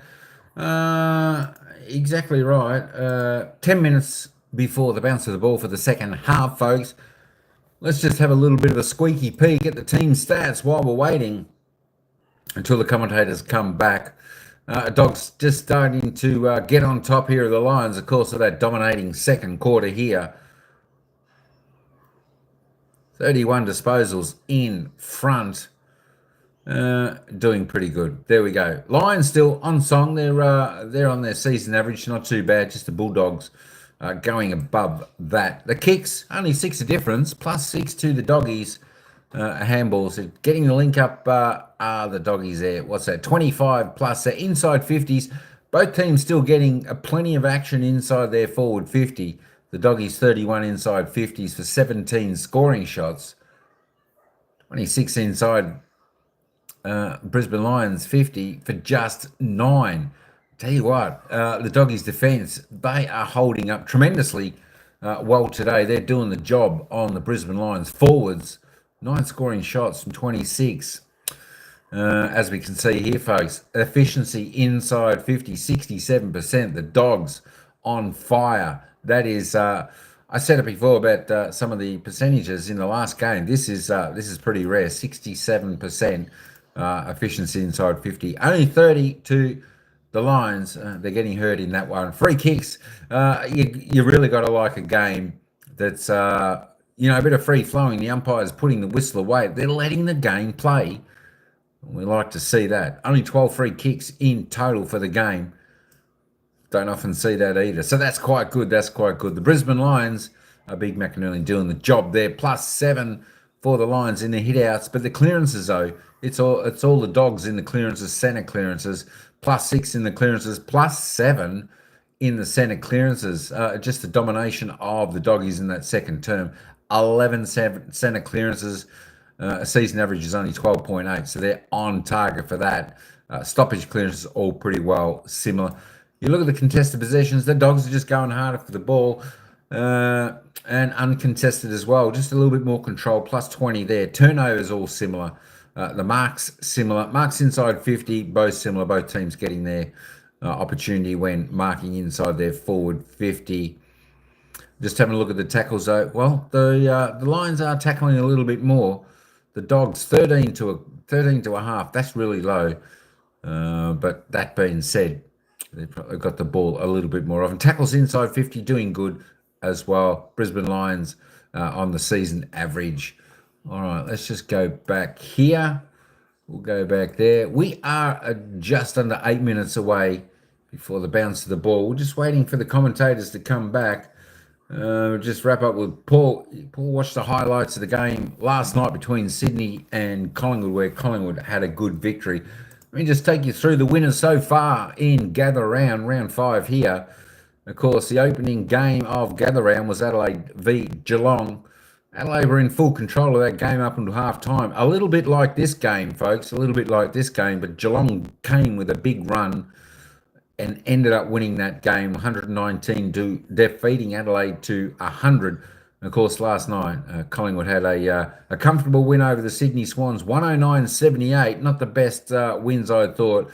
I thought that was a bit of a scrappy, ordinary type of game, but the Pies got the job done. Of course, the games today we saw North Melbourne Gold Coast Suns all tied up at half time, but the Gold Coast Suns ran away with a big victory, 141 over North Melbourne 89. And of course, a lot of those Carlton fans, finally, they put a smile on their dial today. It was Carlton 121 defeating the West Coast Eagles 50. It was a good win there. And of course, we've got this game now, 62, the Bulldogs, 29, the Lions. Don't forget, the game following this one, folks, is Melbourne versus Essendon, 7:35 p.m. Melbourne time. Should be another interesting game. All right, let's get back to some of the commentators. Earlier today. So he has a significant concussion history, Harry Mackay, with head knocks in 21, 23 and 24. He won't play against North Melbourne. You can see it there, a serious blow. Won't play against North Melbourne in Good Friday. Of course, they come up and potentially longer. There's the complicating factor, of course, with his mental health. But it's a double blow for the Blues. Brodie Kemp, you can see here, hurts his Achilles. So Michael Voss confirmed suspected Achilles. And if that's a rupture, that could be months out or the best part of season over. It's a double blow in the forward half. Potentially Mark Pitney comes in, releases Tom de Koning in a forward role, Kingy, but certainly that doesn't look good.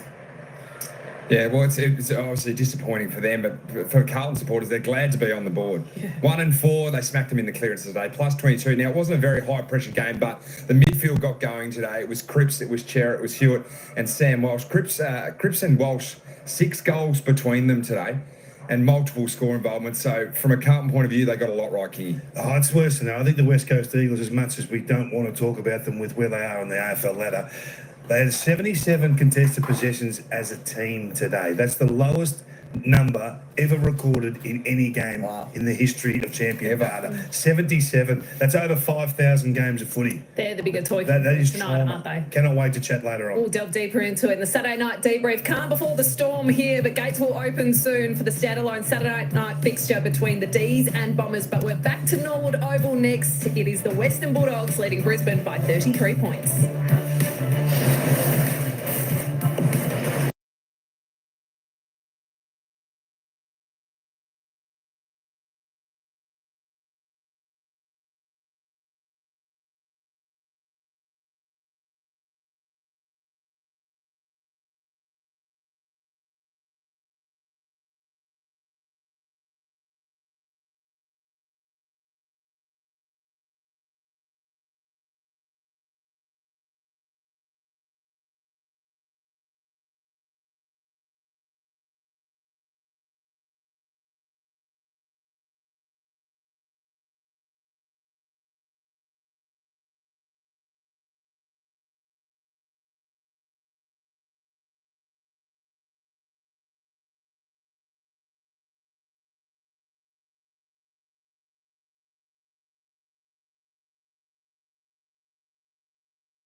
Harry? Bevo, super positive second quarter there. What were a couple of the key KPIs that were obviously a great result for you in that quarter? Yeah, well, I think we started the game pretty well too, but we probably didn't make the most of our chances.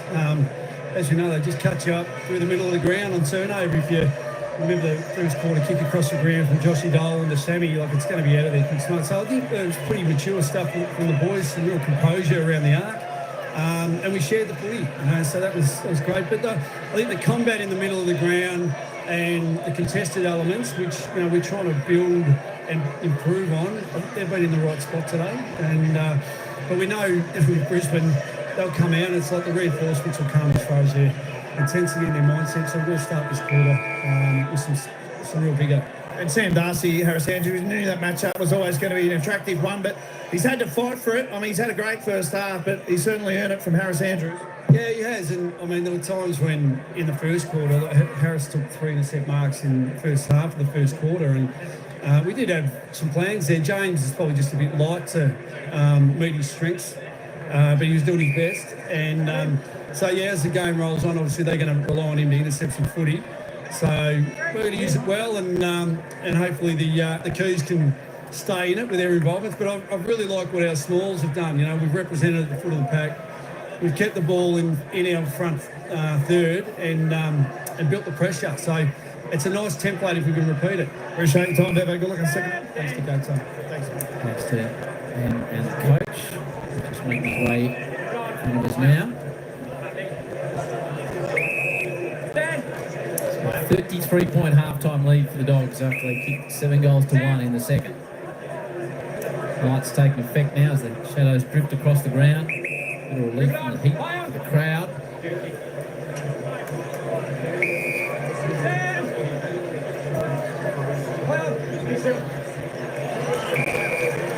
Cutting it off, coming back the other way was Ashcroft. And the mark is taken by Dunkley. This is the start. If he can convert, they need. Squeezes it off. Won't work out in the end of Bailey. Snapping. They need it, the Lions. And their fans have finally got something to enjoy. More by luck than design at the end. I think that reflects a lack of confidence in his goal kicking. Josh Dunkley didn't want to have the set shot. He thought, I can square it up to someone directly in front. But you just can't take risks with these sort of opportunities. I mean, look, there's angle on the kick, but that's a really good opportunity. Unless the bloke in the middle is 100% clear, you can't be kicking into that much traffic. They're coming from everywhere. It's a great snap from Zach Bailey. And that's the start that Brisbane need. They have confidence, Lynchy. They can't come back in the second half. I think Josh Dunkley is just probably trying to bring his teammates in and sharing the ball. Bad mistake, good intercept initially by Bailey Williams, but yeah, Zach Bailey, a great snap to finish it off. Might be just the break they need to get off to a good start in this quarter. So the Lions get the start they're after. They need plenty more of those. Dunkley having an impact. Williams. Liberatore. Kennedy. Back to Libba. No look hand pass. And he came unstuck. Now it does. Archie mops up. Dunkley. Kennedy smothers it. Archie drifts it back by hand. Zorko tried to pinpoint at the end. He just had to go up and under. Towards Hipwood, just one disposal in the first half. Needs to get involved. Bramble. Johannison. Risky ball. Fraser doesn't let his man down. 30-metre hand pass to the running Jones. Through the back flank for Rory Long. Further option on. Oh, kick. Sam Darcy's got room. Dishes off to Richards. What about this from build-up? Looks for Norton. Perfect. Absolutely perfect for the Dogs. End to end.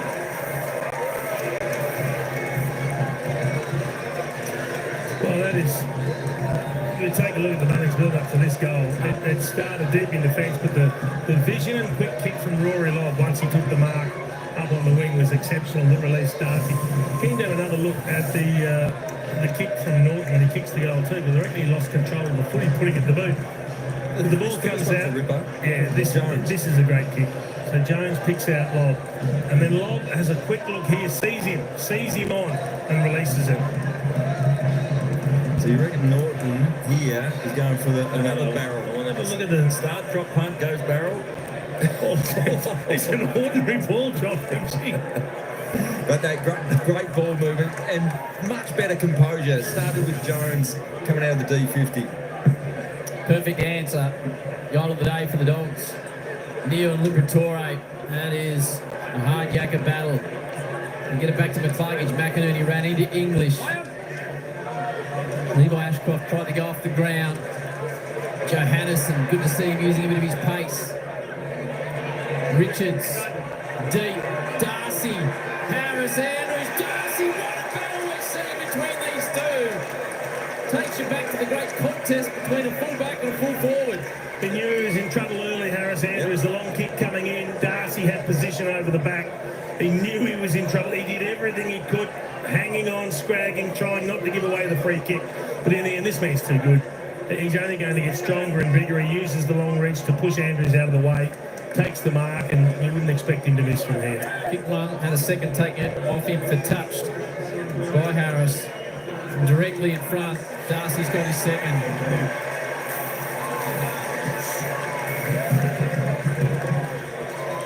Yeah, that is outstanding. The proud family up in the grandstand. And it looks like he's taking Bevo's aviators up there as well.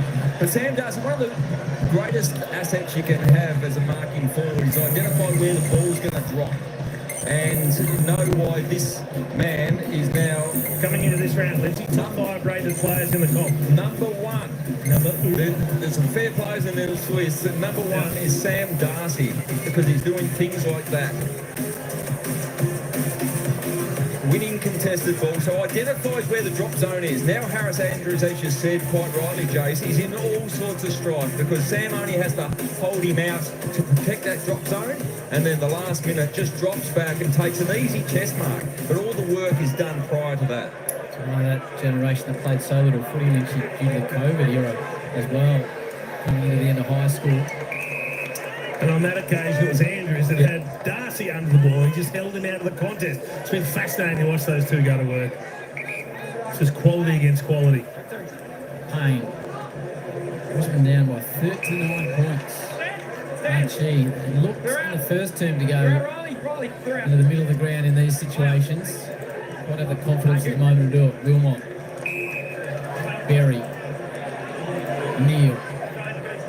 Touch off the instep, really. Yeah. You don't see an error like that from Lockie Neal too often. That's a horror kick. He had Oscar McInerney short if he wanted him. He didn't, but he shanked the long kick. Play on the 15, play on! Goes for touch. Yep, scores the try. Yeah. But this is where Brisbane scored their first goal of this term, was being able to stop the ball movement. They did it first time, failed the second time. They've got to keep the ball in there forward 50. So these stoppages are good. That means you get another opportunity to set up behind the ball, importantly around the stoppage as well, and stop the Dogs from running out into space. It's very interesting. McInerney came behind the footy. English pulled away as Hipwood came to take the ruck, and Lobb will go up against him. So there's no spares. It's one-on-one everywhere. See what's going to kick back behind the footy. Berry spins round. And you know, sometimes it's just a quick chaos kick that goes in. You're not even sure if you're going to hit a target, but you kick to a dangerous spot. And that's what Berry was able to do. He didn't blast away. He didn't go as high and far as he could. He just chipped it into the corridor. And why you can do this is because you've had repeat 450 stoppages. So hold the ball in, and you never know what happens. And then it becomes the responsibility of the forward to play in front. Laid out in round 1, broke the streak of 145 consecutive games for Charlie Cameron. Got the behinds. Oh, gee. I wasn't going to say it, but he's been caught his eyes in front of goals. And well, the first one, he nearly kicked out on the full to the right. That one, he's kicked it nearly out on the full to the left. He's a long way off. That was a nervous poke, wasn't it? Just wanted to get over and done with and just poke it through. And unfortunately, the Lions can ill afford misses like that. Turnover. Hipwood impacts the contest. He'll get the results and the reward. Well done, Eric Hipwood. When you make those little mistakes, you have to capitalise. And again, being able to cause a turnover in your forward half, and Eric Hipwood was the beneficiary on the back of a massive kick out, going short to a contest in your D50, see here, that's to a 1-on-2. That's a bad option. Even if it comes off, it's a bad option. He didn't make many mistakes like that, Bailey Dale, but he didn't see Hipwood coming in from the side. As you said, Howie, very quiet first half, just 2 touches, but now he has a goal. That's what you were highlighting on half back before. Lynch, you don't see impact the contest, even if he doesn't get the footy, and this time he doesn't, it works So out. be alert. So it mightn't be your day to take pack marks or uncontested marks, but be alert so you can get a fist in and never know what happens. And the Brisbane Lions have just proven they can come from behind and a long way from behind to catch it. So they can catch heat and score very quickly. So on watch now, the Dogs. 2 goals apiece. Second half, Bailey. And Darcy in the middle of the ground at the moment. Richards. Dale. Really high ball. Riley West will fly. Fisted away by Wilmot. Kennedy.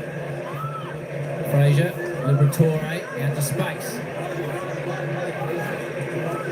McNeil. Piercing football forward to O'Donnell. Norton's deep. Main's beside him. Need someone to present at the ball. There you go. Darcy's being held by McInerney there in the contest. Berry tries to fashion something out of defence. Just attacking it nicely. He's Cleary. That would have been a team lift up.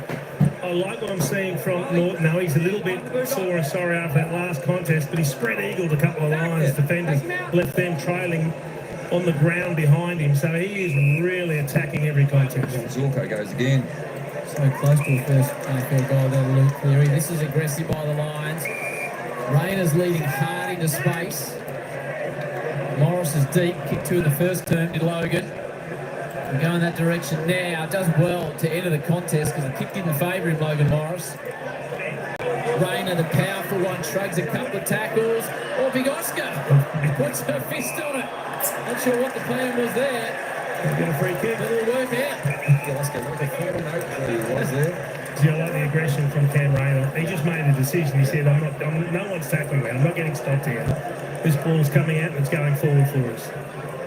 He's a bull when he's in that sort of mood. That's had a big impact today. He's one player that, if he has 5 minutes, he can just light the game up. Touch that Patrick Dangerfield forward 50 aggression about it. And there's the falling oak tree, as Lynch described Big Oak. In the nicest possible way, the big fella. And 2 in the first term for Morris, just to give Brisbane a bit of momentum.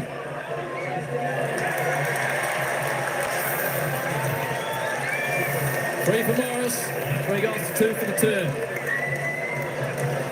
And if you think when they were trailing by a substantial margin at half-time that some of their leaders were going to the shell, you've got to think again, because again, Dane Zorko kicking a dart off half-back, and we'll just see here the high contact free kick goes to Logan Morris. It was their first arm went over the shoulder from Matty Kennedy, unfortunately. Their left arm over the shoulder there, left ear. But Zorko, again, he'll just keep rolling the dice. And it just hit Ashcroft in the middle of the ground, but nearly missed. Injury concern down here for the Brisbane Lions, Lockie Neal. So we know just before half-time, Rory Lobb landed on his ankle. So he's having a little bit of trouble down here, and the Dogs being assessing him. So I'll keep you posted. Lachlan, our new sub for Brisbane.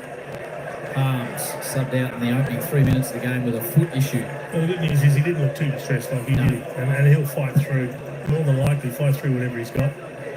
McInerney and Darcy in the middle. Liberatore just willed himself on the football. Picked up nicely. O'Donnell, Fraser for a quick response. Deep. Darcy's in the ruck. Here's a Lockie Neal injury from the intercept mark from Rory Lobb, landed on that left ankle, which is concerning at the moment. Good contest there between Davison and Fletcher.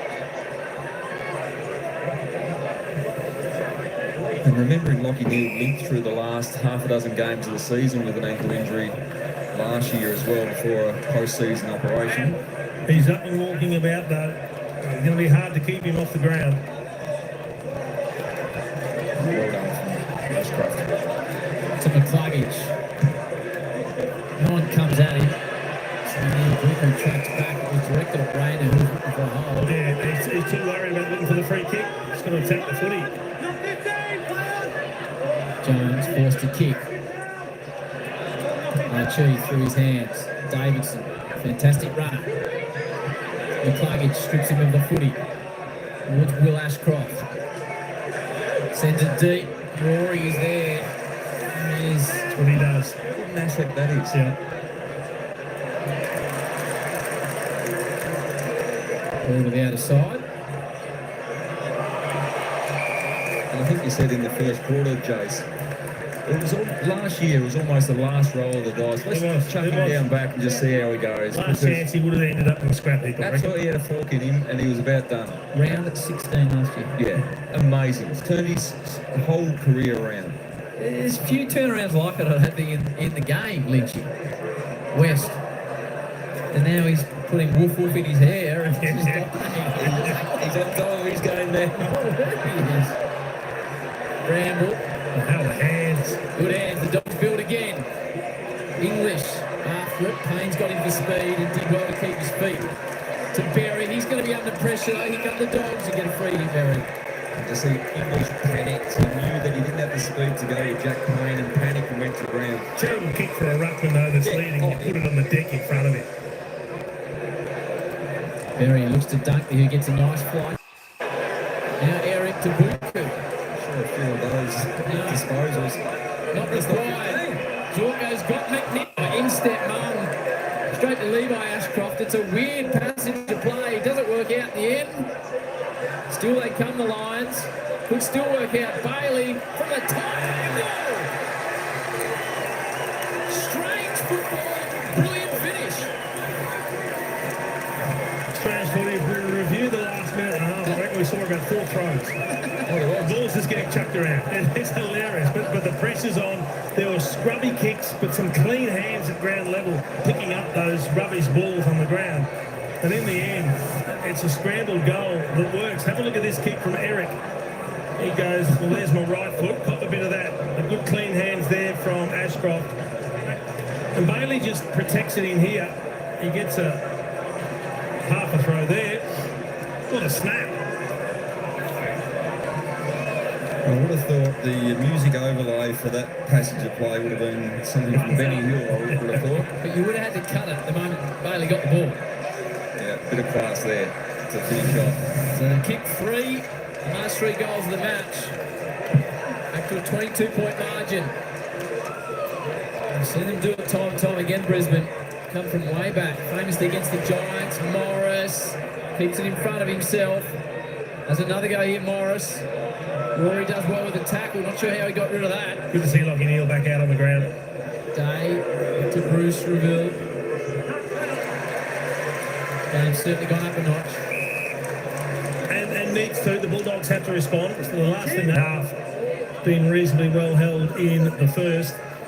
It would have been a topic of conversation in both coaches' boxes at half-time. You know Brisbane can come back. Fakes would have been telling his players, we can get back in this, and Bevo would have been doing the same.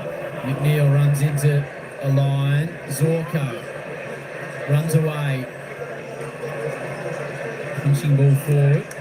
Rory taken across the line. Ball stays in. Cleary. West. Kicks forward in hope as much as anything to a contest. Dunkley left it behind.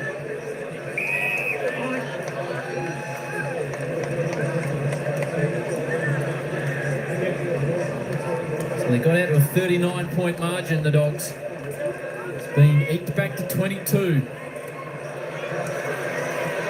Richards, Kennedy, West, mops it up.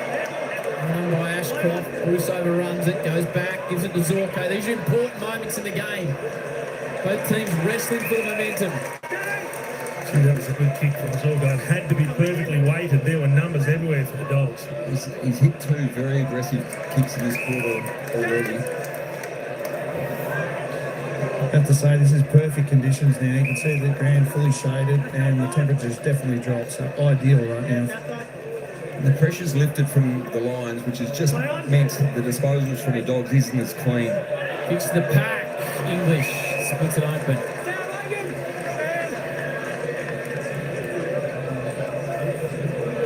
They look like they're just going to take the tempo out of it just for a minute, long down the line. The off the ball work.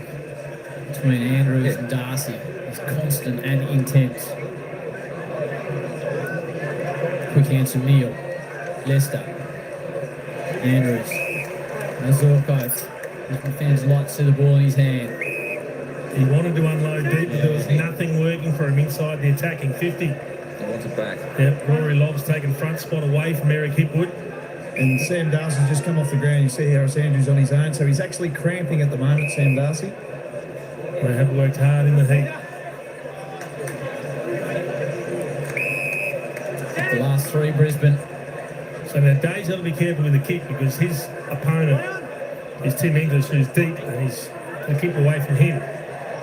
He's there. Eric claims it. Domestic Eric with the a guy three rows back touched it first. There's Sam Darcy, just a bit of cramp. Harris Andrews, one of the elite runners at the Brisbane Lions, over their 3K time trials, up in the top 5. Zach Bailey, Bruce Reville, and then Will Ashcroft. Did you see that in your day? 204 centimetre athlete next to you, Chief, running the 3K in the top 5 with the midfielders. I don't think we had anyone that tall to start with. No, that's the point. They're getting bigger and bigger. It's More next athletic. generation.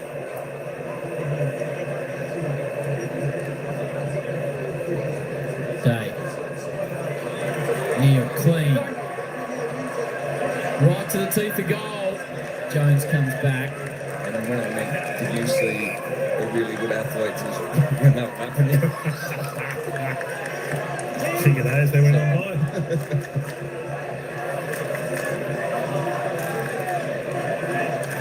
Trying to drag his team back into it. The premiership coach. Next goal, all important in this game. The intensity is reflecting that. Ashcroft from a tight angle to a dangerous area. Got it. Hipwood claims it, and this time they'll have to pay it. I think he's done that very well in plays on the draw back, but he edged Rory Lobb under the ball with his forearm. It looked like Liam Jones was going to take the mark, and he beat him to it. It's clear out. It's 5 metres behind. This is massive. Brings them back to 3 kicks. Kick one for the term, Eric Hipwood. He had one touch in the first half. He's had 4 in this term. And Brisbane have kicked the last 4. Game on in Nowood.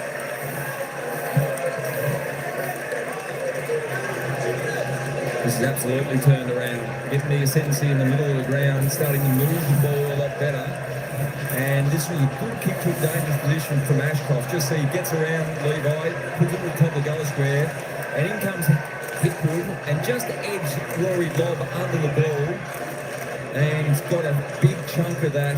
Probably Jones had a little bit as well, but that's a really good mark from Eric Hipwood and a fair grab. So that's it. Like, he didn't use his hands and just shove Lob out of the road. Just enough for the forearm.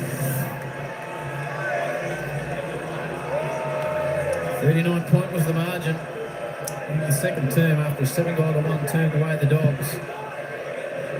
Kicked the last 4 though. Brisbane to bring it back by a 16-point margin.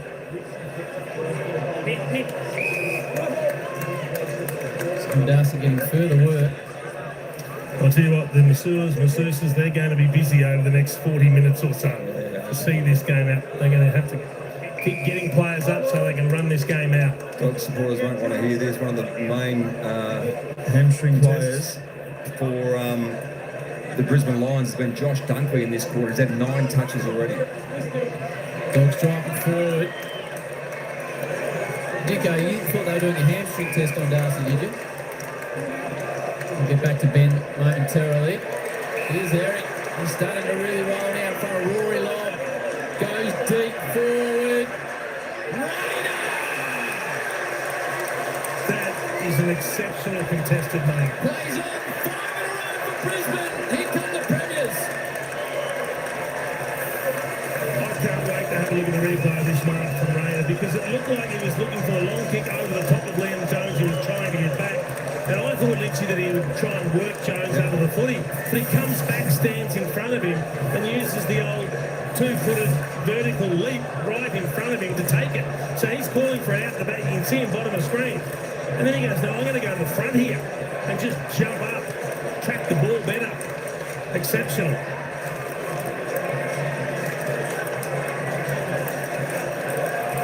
Things have turned around here. It's nicely done from Cameron. Just lost Jones. I think, as you said, quite rightly, Jace. I think Jones was looking for body contact and sort of stayed off that. And in the end, it was an easy mark for Rayner.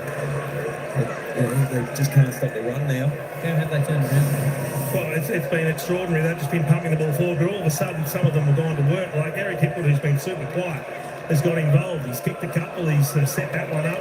Lockie Neal's come back and he's doing what he does. He's helping win clearances. So Dunkley 9, Lockie Neal 7 in this quarter. Eric Hipwood 2 goals. Yeah. Will Ashcroft, all the momentum now with Brisbane. After Dogs had it in the second term. Cameron gets Rory. Just an update down here. Sam Darcy was actually getting a left hamstring test with the doctor and the physio. So he's done a couple of trials and running up, but he's given the green light here. But thought it might have been cramp, but some tightness in his hamstring. It looks like Brisbane have made the sub as well. Bruce Reville is subbed out. Archie is trying to keep the momentum going forward. And English is doing a good job back there. A couple of contested marks just to ease things back. Darcy's back on the ground.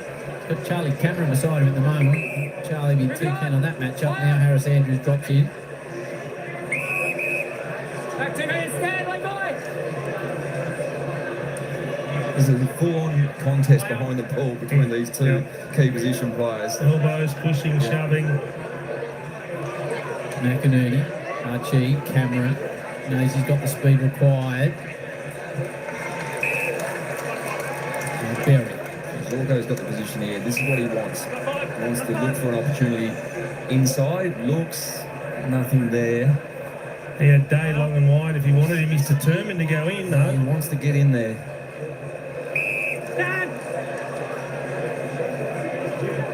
Fletcher for his 18th disposal. Rocky Mills had 19 and Richards 21. And Clogan's coming up to 19 as well. So some of the prime movers starting to get involved for the Lions.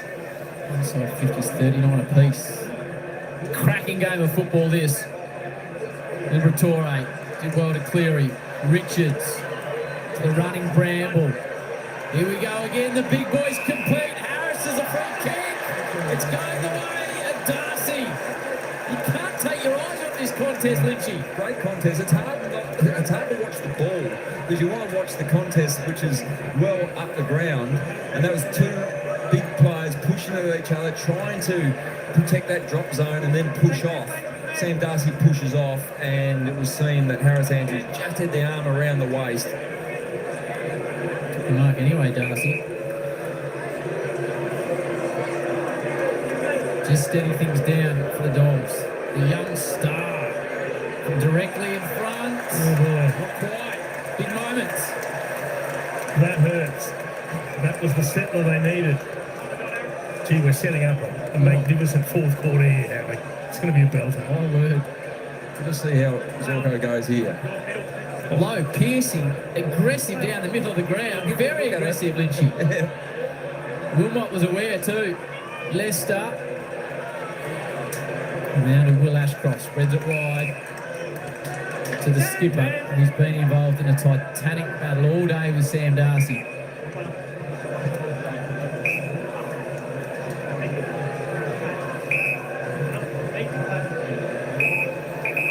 Levi Ashcroft, a little up and under. Archie.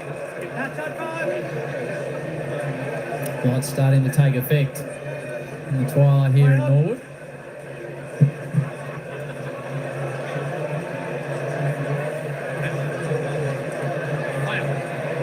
Johannesson. And the debutant Hines. Now Fletcher had a lot of the footy. Almost does well to compete with that.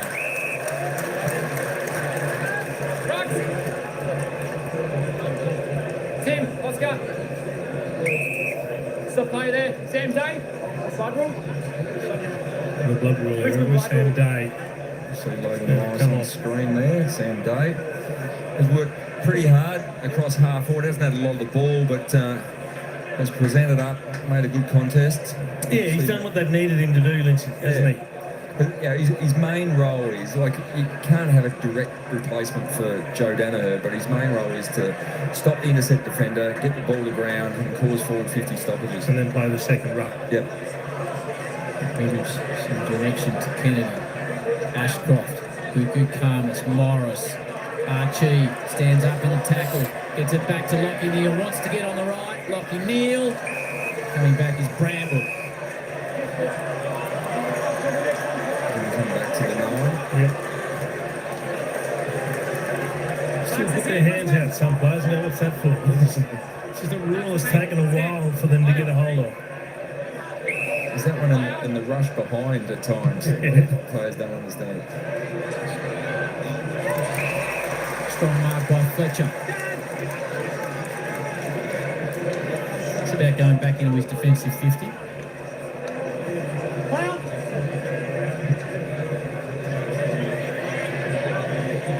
Hipple, lob, Williams, lob, English. Sanders, English, having a good turn. Norton, Payne, Darcy's in the area. Riley West picks it up, one way then the other. Frazier doesn't really take his opportunity. They've had a couple of chances just to get that goal or two back and give themselves that breathing space. Maybe a little bit nervous, just a couple of kicks. Zorko's been bullets out of defence. He hasn't chipped any yet at all, has he? Smashing them low and hard, Rayner. From Dog's point of view, Chief, it's similar to the first quarter. Just missed those half chances. Morris flies. He's developing every week. Goes inside 50. Hit How good is that? plays on. Eric's starting to really roll in Nowood. Pumps his fist. And the Dogs, unbelievably, only lead by a straight kick. So we're seeing a complete change now. Eric Hipwood, who hadn't touched it, had one touch in the first half, had no impact. He's come into his own in this third quarter. He's really started to get busy. He's kicked 3 goals now. And that grab there from Logan Morris, he continues to develop. A big contested mark. He's taken a couple of hangers like that and then played on and was able to isolate, lob and hit with one-on-one with an advantage kick. Look at that. That's a great grab. And then he's off. He lands and goes. Poor old Libba's going power work. He's not going to be able to catch him. And there's your kick to advantage over the back where the forward wants it. That's what you hear sometimes coaches saying, you've got to play in front. 7 possessions, 4 marks, 3 goals from that man there in the third quarter. He's gone from 0 to hero in the space of half an hour. All relative to where the ball's going to land. Who in the background at Norwood. What a game of football this is turning into now. Just a kick in it. Lights taking effect. Big turn that. The Lions trail by 33 points at half-time. They kicked the last 6 goals of the affair to just be down by 6 points. The Dogs 11-12-72, Brisbane 11. The Dogs 11-12-78, Brisbane 11-6-72. And the streets of Adelaide have been packed throughout this gather round. Rundle Mall. But you don't want to be there right now. You want to be here at Nowood because there's a big last turn coming.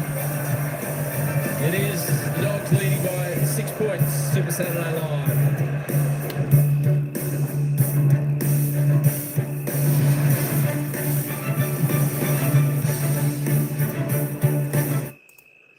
Wowee, folks, have a look at the scoreboard now. Have a look at the scoreboard. It's the Dogs by 1 kick, 11-12-78. The Lions, 11-6-72. The Lions are coming back. The Lions are coming back. 2 goals for the Dogs in that third term. Thank you, mother, for the Rabbits. The Lions, 7 goals, 1. Straight kicking gets them back in the game. Have a look at that worm. Just when it just looked like the Dogs were in control. This is a little, as I said, folks, this is a little bit like the game, who was it, Adelaide and Geelong, where Adelaide had all the go. Looked like they were in control. Brisbane came out and got that first goal, but then the Dogs kicked back. But ever since then, holy moly, when was that? That was about the 8-minute mark of the third term. It's been the Lions, all the Lions. I tell you what, the Dogs were very happy to hear the siren go there for the third quarter because the Lions were pressing again.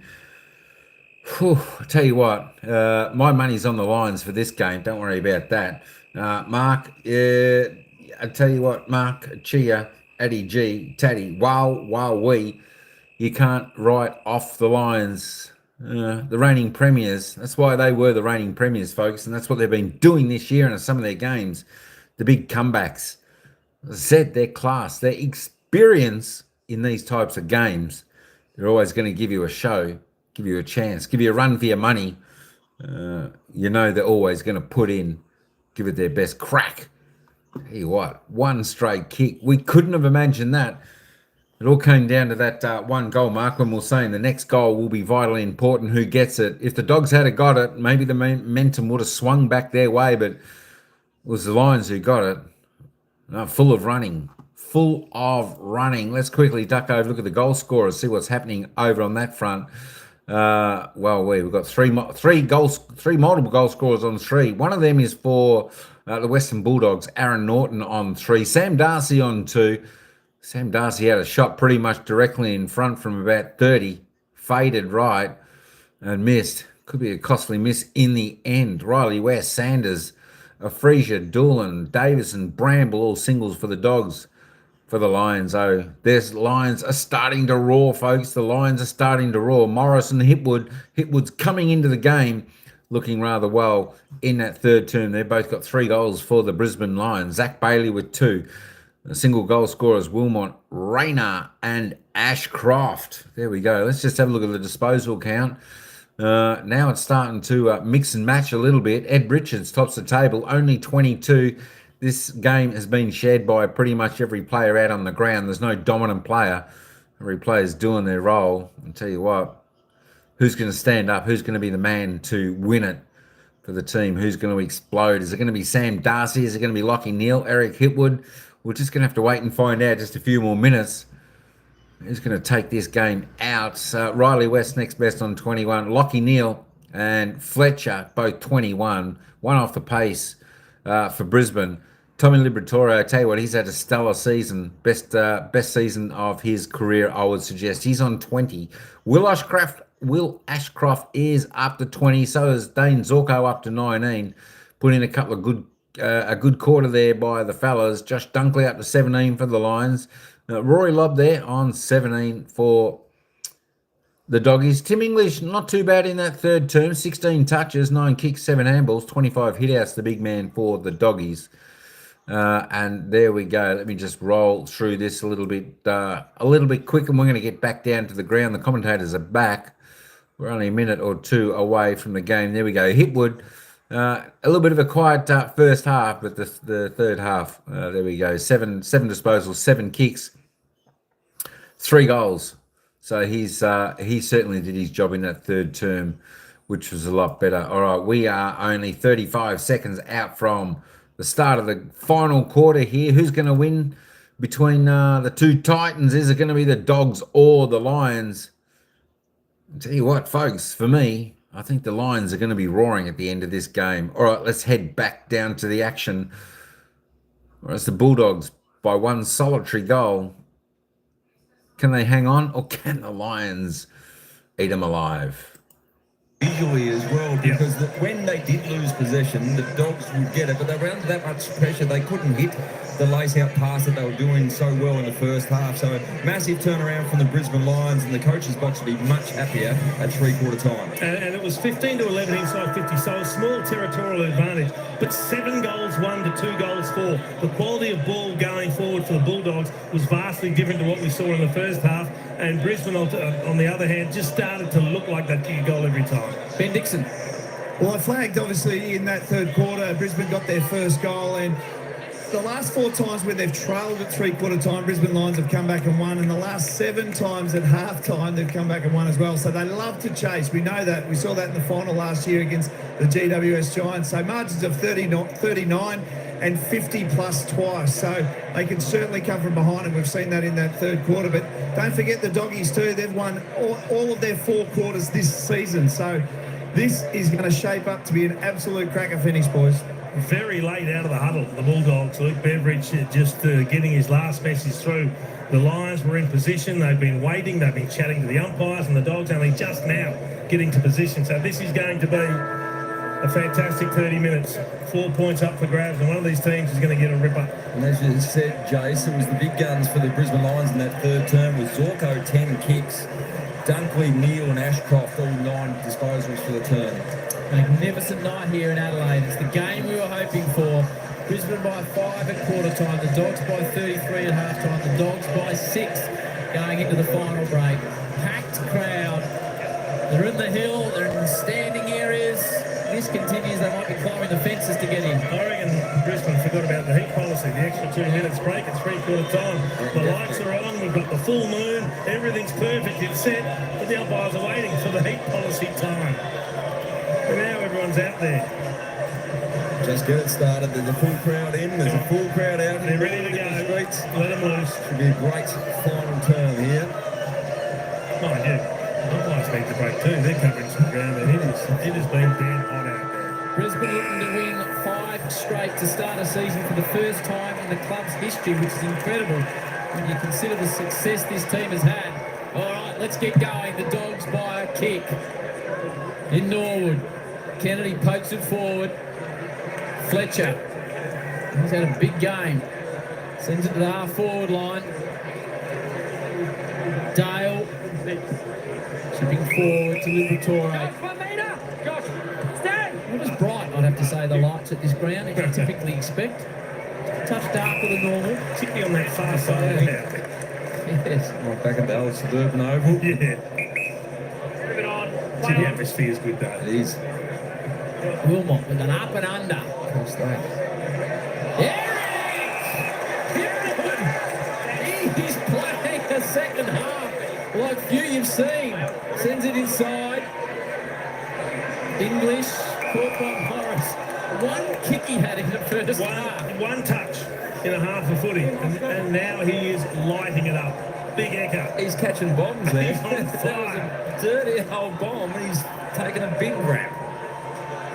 And what he did at half time, but gee whiz, he's put the cape on. I'll tell you what, the Lions crowd are up and about as well. They're happy with Ecker. Ecker's happy with Ecker. Look, gets off his man. Yeah.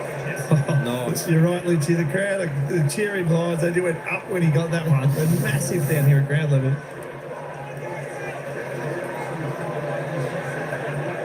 Archie, Cameron in dangerous areas. McCluggage, back by hand. Dunkley, high ball from Ashcroft.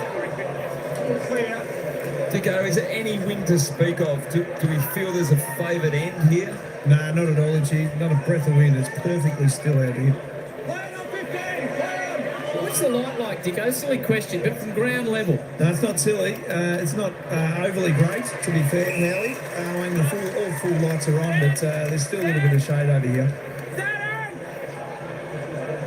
It was quite difficult to pick up with the binoculars over the other side. Payne, another entry. Rain as a presence, but Jones floats to the front of the pack and takes a good defensive mark.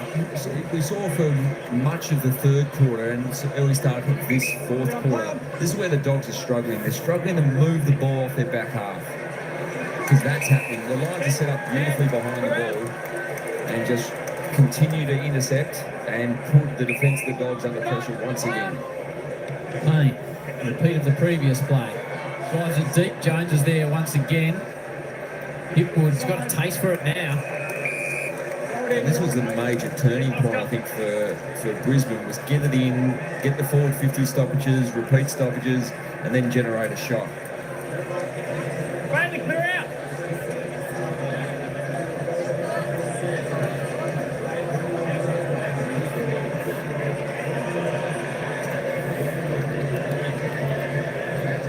McInerney taps to advantage. Ashcroft. Dangerous hand pass to Rayner. Morris for 4. Brisbane have taken the lead in Nowood.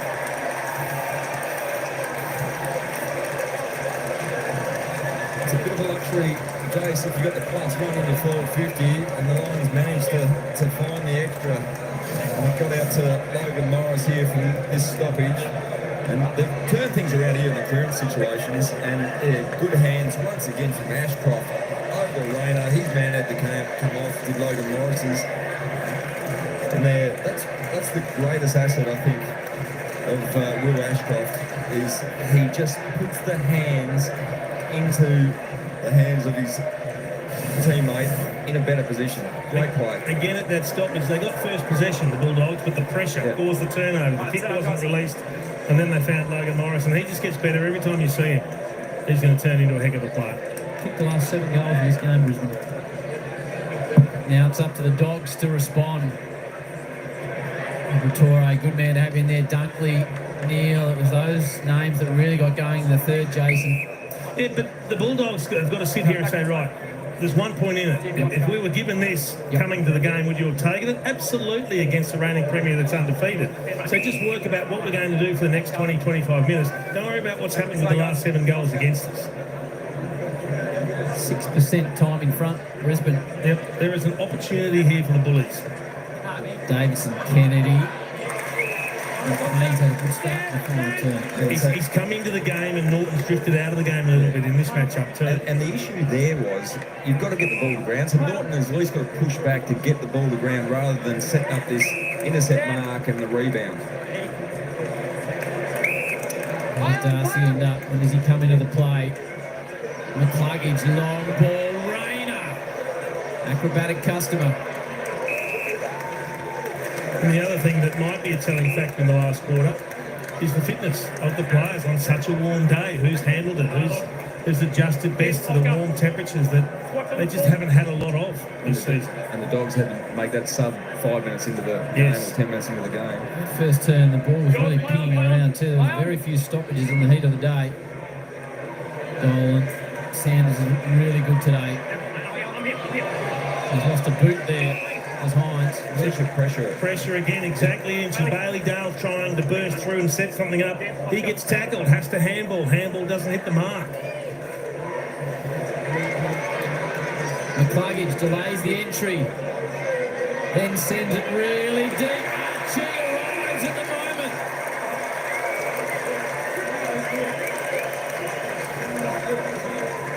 They've recruited some good players from other clubs over the years. I think this guy's an underrated player. Oh, not internally, but yeah, point taken, Jace.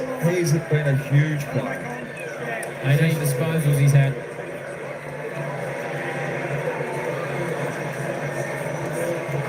Great angle. Little check side massager. Brisbane have kicked the last 8 goals of the match. See, they are a juggernaut, aren't they? I just like what he offers, because he gives you a bit of everything. He can run all day, he can play up the ground, he can play forward. He takes a great contested mark for his side. He knows how to hit the scoreboard, and this is his work rate. He just gets out the back of a couple of Bulldogs defenders. He is running flat stick. It's a great mark and an even better finish. And if there has to be a lockdown defensive forward role, he does it. We saw through the final series, grand final, to Blakey, Whitfield in the GWS game. He locks down and hurts you. Hurts the other way. He took a couple of years to find his feet at the Brisbane Lions after starting at the Gold Coast Suns, but he has been a massive recruit for this club. And your point, Jason, in terms of Western Bulldogs, their body language is shocking right now. They just look not interested at all. Sam Darcy's deep with Harris Andrews for company. Can they get it down to the young Tyro? Somehow gets boot to ball. Fletcher, Berry, Wilmot, Payne. He's known numerous times this term. Lockie Neal's forward off that ankle issue. Good spoil coming from Cleary. They've just got to own the ball a little bit. I don't know whether they can go into that uncontested mark game, but just to take the pressure out of the game from Brisbane. English, McInerney, Liberatore, here's a go. West, now McNeil. Too shallow for Darcy to impact. Morton attempts to, a couple of lines run into each other. Berry just KO Wilmot. Here's a chance for Fraser. Caught by Andrews. Fletcher, now Berry. They'll try and slingshot off half back. Got the runners. Here's a contest to be won. Rory Lobb gets there first. But Eric is a man possessed. Picks his pocket and sends it forward. Does hip work?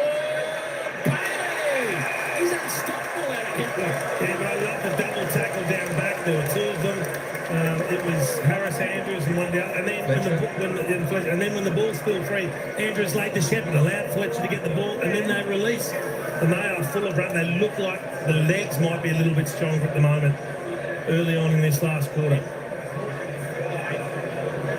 Big Eka, has he come to life in the second half? Zach Bailey's already kicked a couple. Set shot exponent, typically. Well done. I might be just started saying that. Not many teams over the century have had an Eric and a Bruce in the lineup in the thought. Good for football. Must have been a good spray from Fags at half time. Young star, Levi Ashcroft. He's going to dive it forward again. Rayner splits the pack. Archie tries to work his way through. Trying to fend. I don't really actually had much of an opportunity, but tried to fend there. Thus giving up his prior opportunity. Just if the players say anything after the game, he's very dark in that pocket over there. Hurry ball out of defence. A little helicopter that might be okay. Answorth, got to kick the big O. Dunkley sees the Ashcroft brothers combine. And time to kick forward. Eric headball 1-2, nearly 3 for Eric. He's got everything going his way. Dale straight to Neil.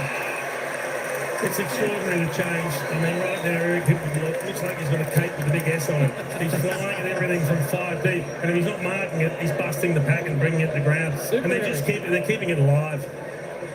And once again, then, every disposal that the Dogs had, under high pressure, don't kick out. Lockie Neal gets a shot from about 48. He'll take his best. Absolutely, you'll have to tee this right up. An ankle issue after big Rory Lobb landed on him in the second. Into the moonlight. Just hooks it going for that extra distance. Good grab by English. He's taken some nice, strong contested marks in his defensive 50 this evening. Just don't see. Oh, gee whiz, it's hung up. I was about to say, you just can't see how the Dogs can get out of their defensive 50 at the moment. I think they butchered another one. Well, I don't know who's going to provide them the run. That's the problem they've got at the moment. Young Sam Davison just comes back on the ground after scoring from Bullies. He can run.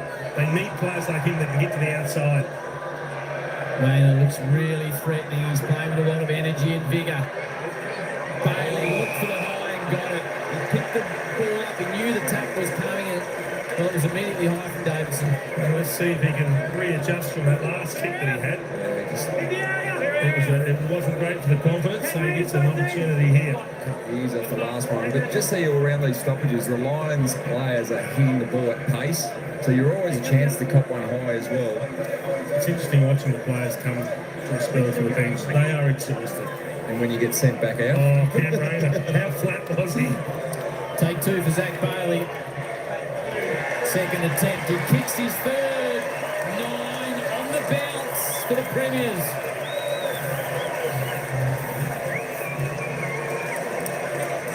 Absolute clinic at the moment, and the adjustments that were made, and the focus that would have been around the stoppages about getting slaughtered out of the clearance, but raising the pressure, and when you concede clearance, put pressure on to get the ball back. See Zach Bailey, again, tackling the ball at pace, stays low, drops down into that one, but that's a high tackle, and obvious free kick there, and he made the most of his second chance in front of goal in this quarter, and converted. Been a clinic from about 10-minute mark of the third term. All Brisbane, 9 straight.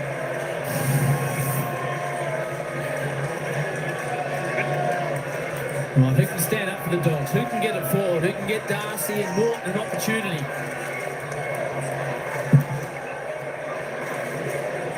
Darcy in the middle at the moment, trying to get him involved in the game. Fletcher, McCluggage. And trailed by 39 points at one stage, did Brisbane in the second term. Dale. Fraser. So this is the one, the chain. How can you keep it going? Good kick. Only 14 points down. Davidson, they were very tight on him for the hand pass. Kennedy with a long driving ball. And the Dogs work their way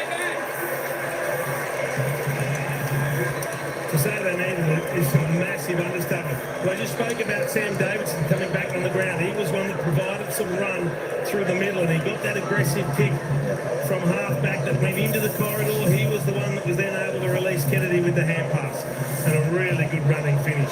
So they get the ball here, and then it with Fraser. And Fraser doesn't work.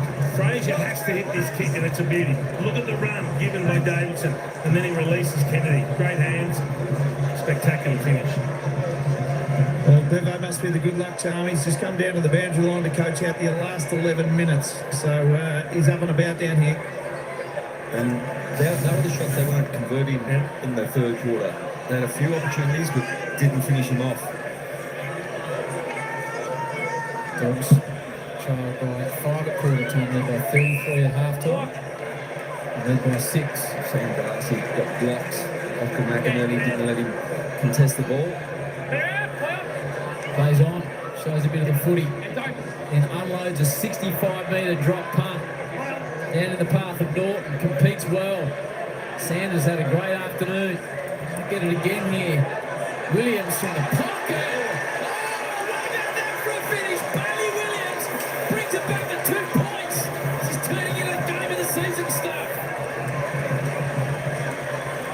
How good's this game, Chief? Oh, this is brilliant. The last thing you wanted to see were the Bulldogs just roll over and Brisbane get hold of them by 5 or 6 goals. But they responded, and it was big Sam Darcy in the middle that got the free kick. And then he showed a bit of candy, ran around the player, drove it deep. And it's just pressure. Keep the ball alive inside, a good releasing hamper, and that's a high-quality finish. So all of a sudden they've got a lease of life, something to hold on to. And Norton competed well enough to at least get at the ground. There was an intercept marked. And that's what we were talking about, say, Eric Hipwood in the first half. He could get the ball to the ground. Norton didn't on that occasion.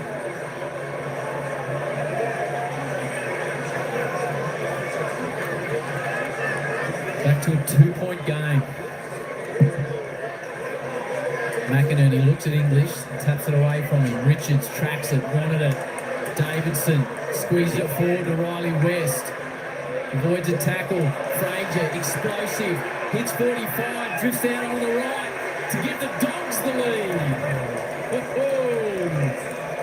They are coming. Some clearance wins in the last few minutes, giving them some territory, some options, and now it's Brisbane's defence under the pump. He's missed a couple. Fraser. Zorko, he's been happy to go this aggressive ball down the middle. He does it again.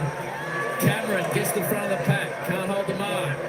Scooped out to English, another inside 50 for the Dogs. Falls to a dangerous area. O'Donnell, he's got Sanders at the feet. Zorko's got other ideas. Sends it out into that dark flank on the outer side. Kennedy spirals it back in. Norton 1-2, not 3. Wilmot came with a late fist.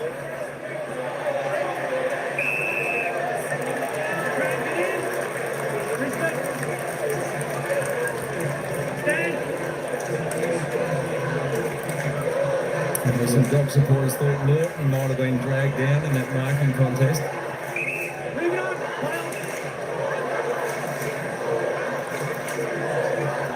Now the wing. McInerney, English, Dale, spun, had to release, tried to. It spun twice. It's such a great suburban venue, and it means coaches have to do things you do when you're playing country footy. You have to leap the fence to get out there. Didn't want to go the back way or the long crouch. Hasn't missed the gym while he's been in Adelaide, Bevo. This game's turned again. Brisbane now struggling to get out of their back half.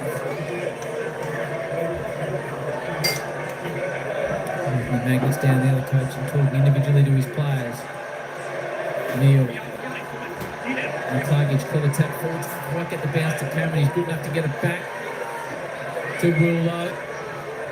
Hemmed in on the boundary line, they keep progressing it forward. High contact, Bulldogs. Play on at 15, play on. Luku. Bailey Williams, who took that from half of the goal, smothered.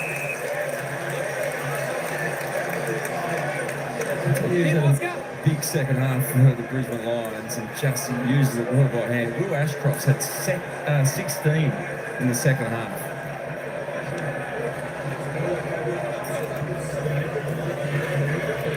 10-point game. He's joining us. The Dogs led by 39 at one point. Nicely done by Cleary. And then Brisbane kicked 9 in a row before the Dogs kicked the last 2. Seeing more and more players now getting held up with the footy because the options aren't there. There's not as many players running as strongly over the ground now that there were earlier in the game. The heat's taken its toll. They've covered ground. It's been a hectic pace from go to woe. Dale pinpoints McNeil. The players get less confident to pull the trigger on that inside kick. Except Dane Zorko, I must say, but others aren't going for this one as much. He's got Buku if he wants to. And then he disguises the little chip for the Riley West, who's been really good this afternoon. Sends it out further wide. Williams, easy step. Takes a bounce. He's already kicked one remarkable goal. Into the pocket. Tough angle.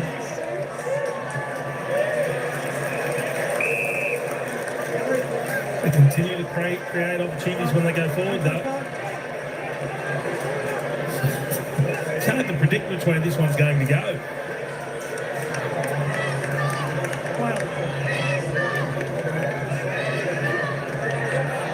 Maynard, acrobatic attempt. Pluggage. With the shaft.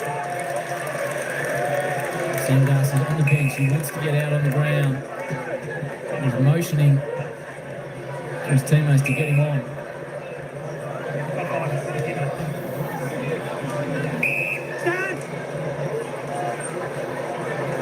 Everyone's made their full suite of rotations. Still Dunkel just to come on. Archie in a tight little spot.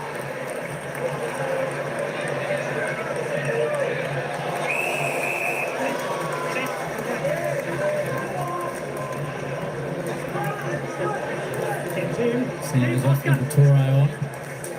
Big guns are coming back in now. Dale off, Johannesson on. Darcy still stranded on the bench.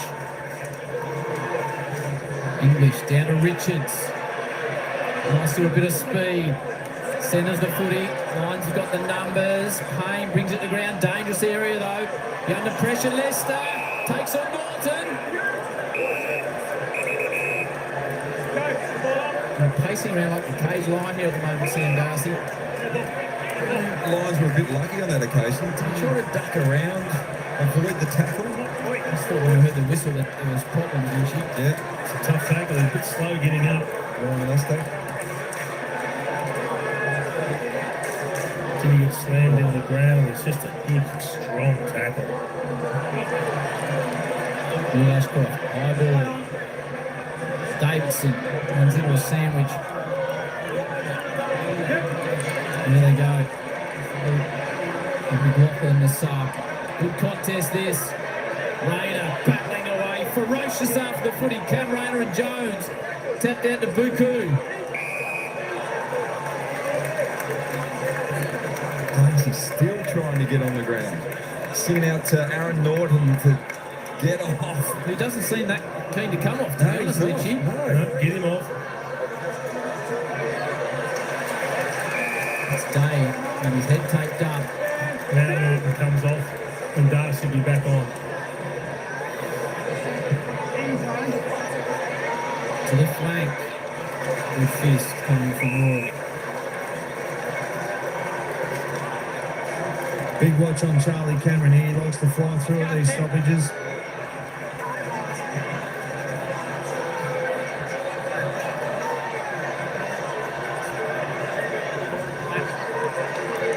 English. McCluggage with a bit of pace. Shrugs the tackle. McCluggage. Across the face. Doubles the lead. Both teams, clear it out. Take him out. Huge play this one. Can they get out? Short to Richards. Overcooked to the touch. Bailey, if he gets away from Richards, he does. Centering, piercing, footy. Play on handball. Happened in the blink of an eye. Rayner knows it. Gee, that was quick. It must have been touched before he got to Archie because he hand passed it straight away. So I think the despairing hand touched him because the kick inside from Bailey looked fantastic after the turnover from the kick out. And this is pressure. He missed the target. Look at Bailey against the fan. And this square-up ball's a beauty. And it looked like he's hit the target. But obviously there was a hand in there. And it was just really quick thinking. Archie, bang.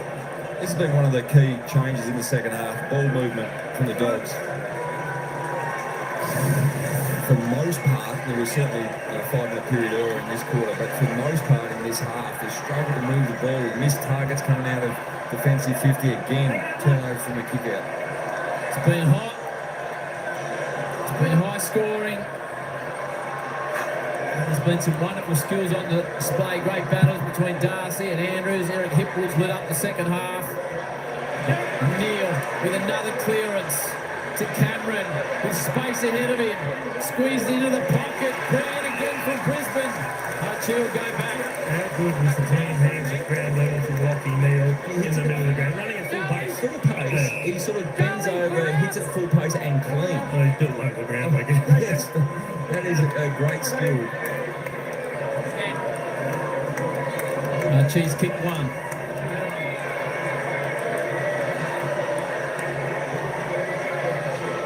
Wonderful angle from behind. Archie, a touch of brilliance from Archie, and now Brisbane stretch away. We talk about conversion, we talk about goal kicking, converting set shots, but that's just ridiculous. Most players probably wouldn't be attempting. That's the pickup we're talking about from Lockie Neal.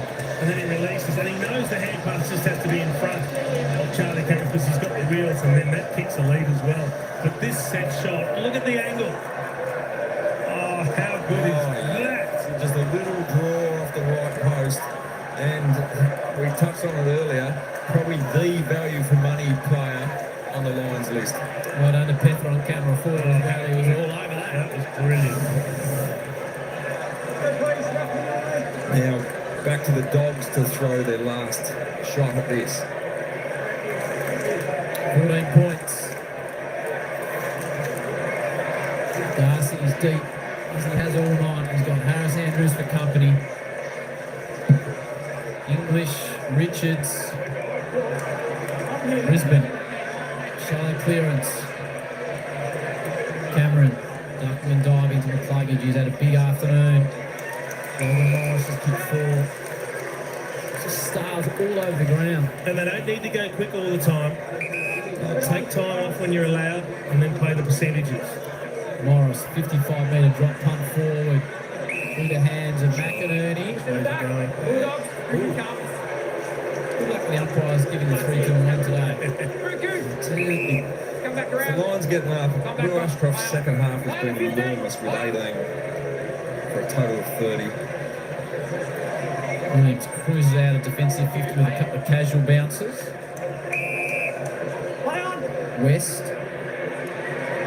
Now Bramble. Sends it down the outer flank to space. Payne, who's had a big last turn.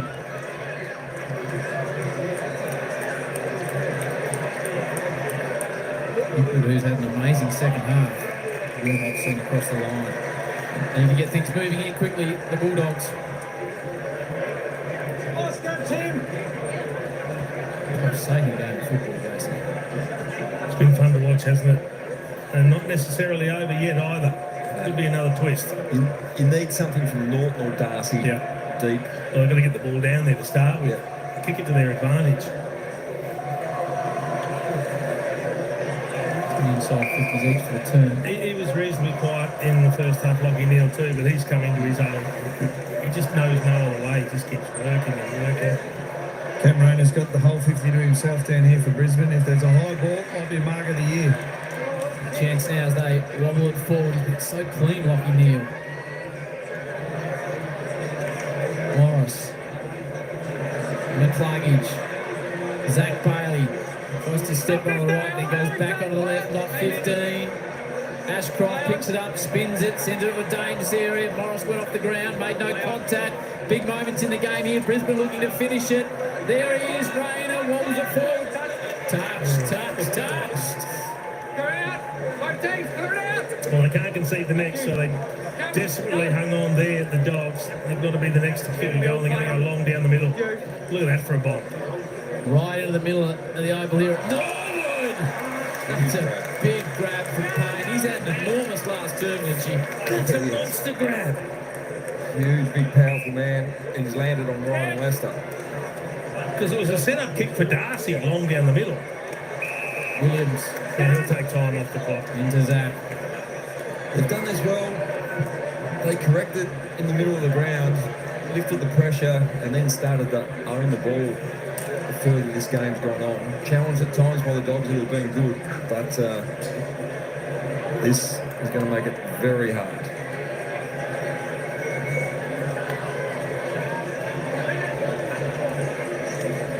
Zach Bailey. Kicked 3 goals, 2 for the afternoon.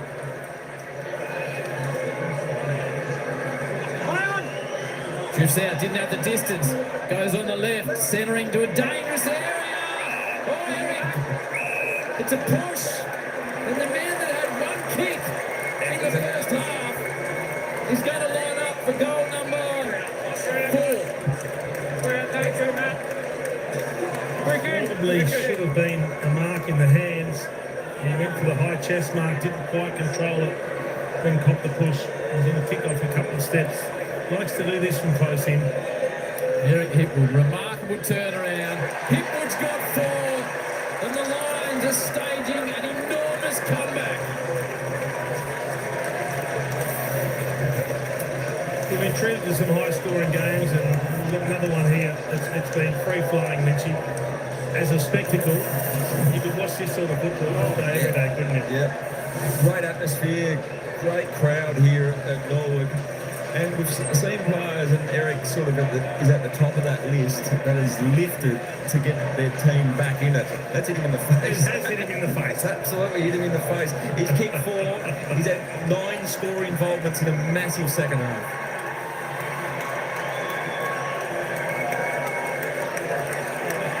He wrapped Eric Hipwood, and so he should be. He's played a huge role in this second half. They needed him to find something. He was unsighted in the first half. I don't know if Chris Fagan gave him a rocket or just a nice little cuddle and said, you're better than this, but he is, and he's done it. 12 the last 14 goals. Brisbane up trailing by 39 points. The Premiers. Buku taps at the ground. Morris. Eric for another goal. Hipwood screams in. What about the celebration now? It runs away. Remarkable from Hipwood. He's kicked 5.5. And Brisbane are going to get home in one, if not the game of the season so far.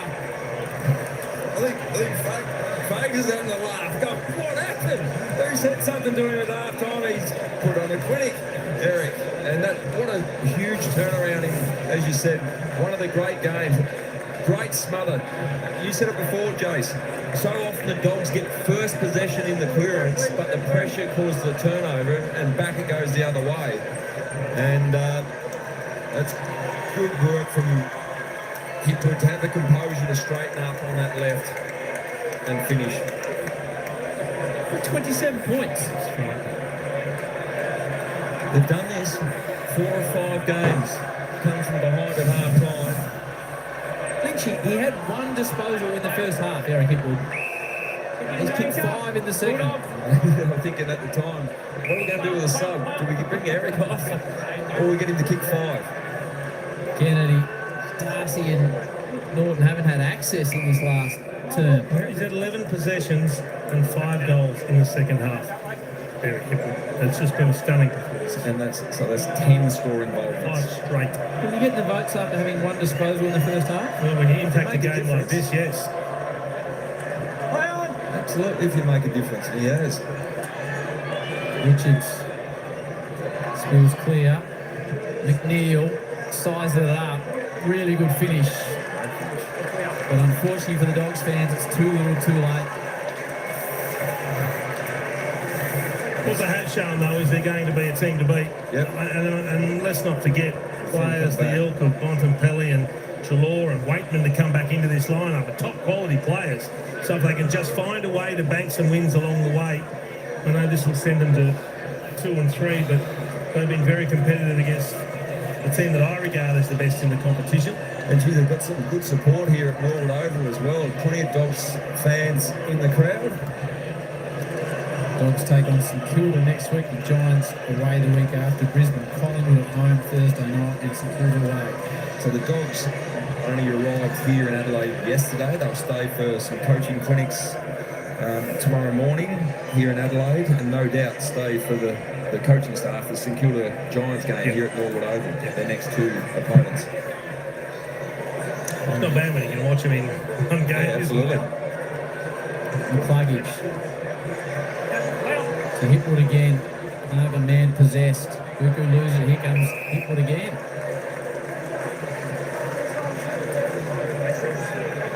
Right. Oscar, 10.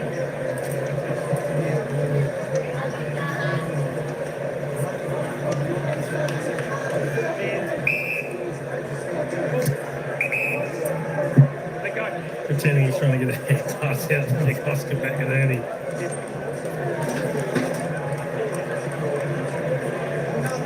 Neil and another possession.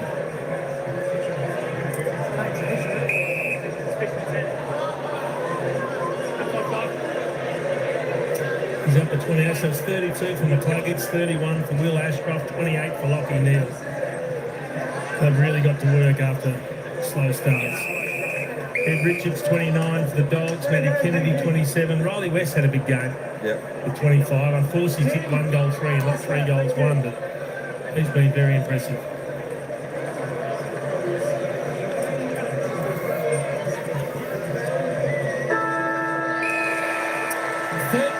Points down. Brisbane do a job on the Dogs by 21 points. And this Brisbane team, they are never, ever beaten. Stunning game of football, wonderful location, just a brilliant night at the footy.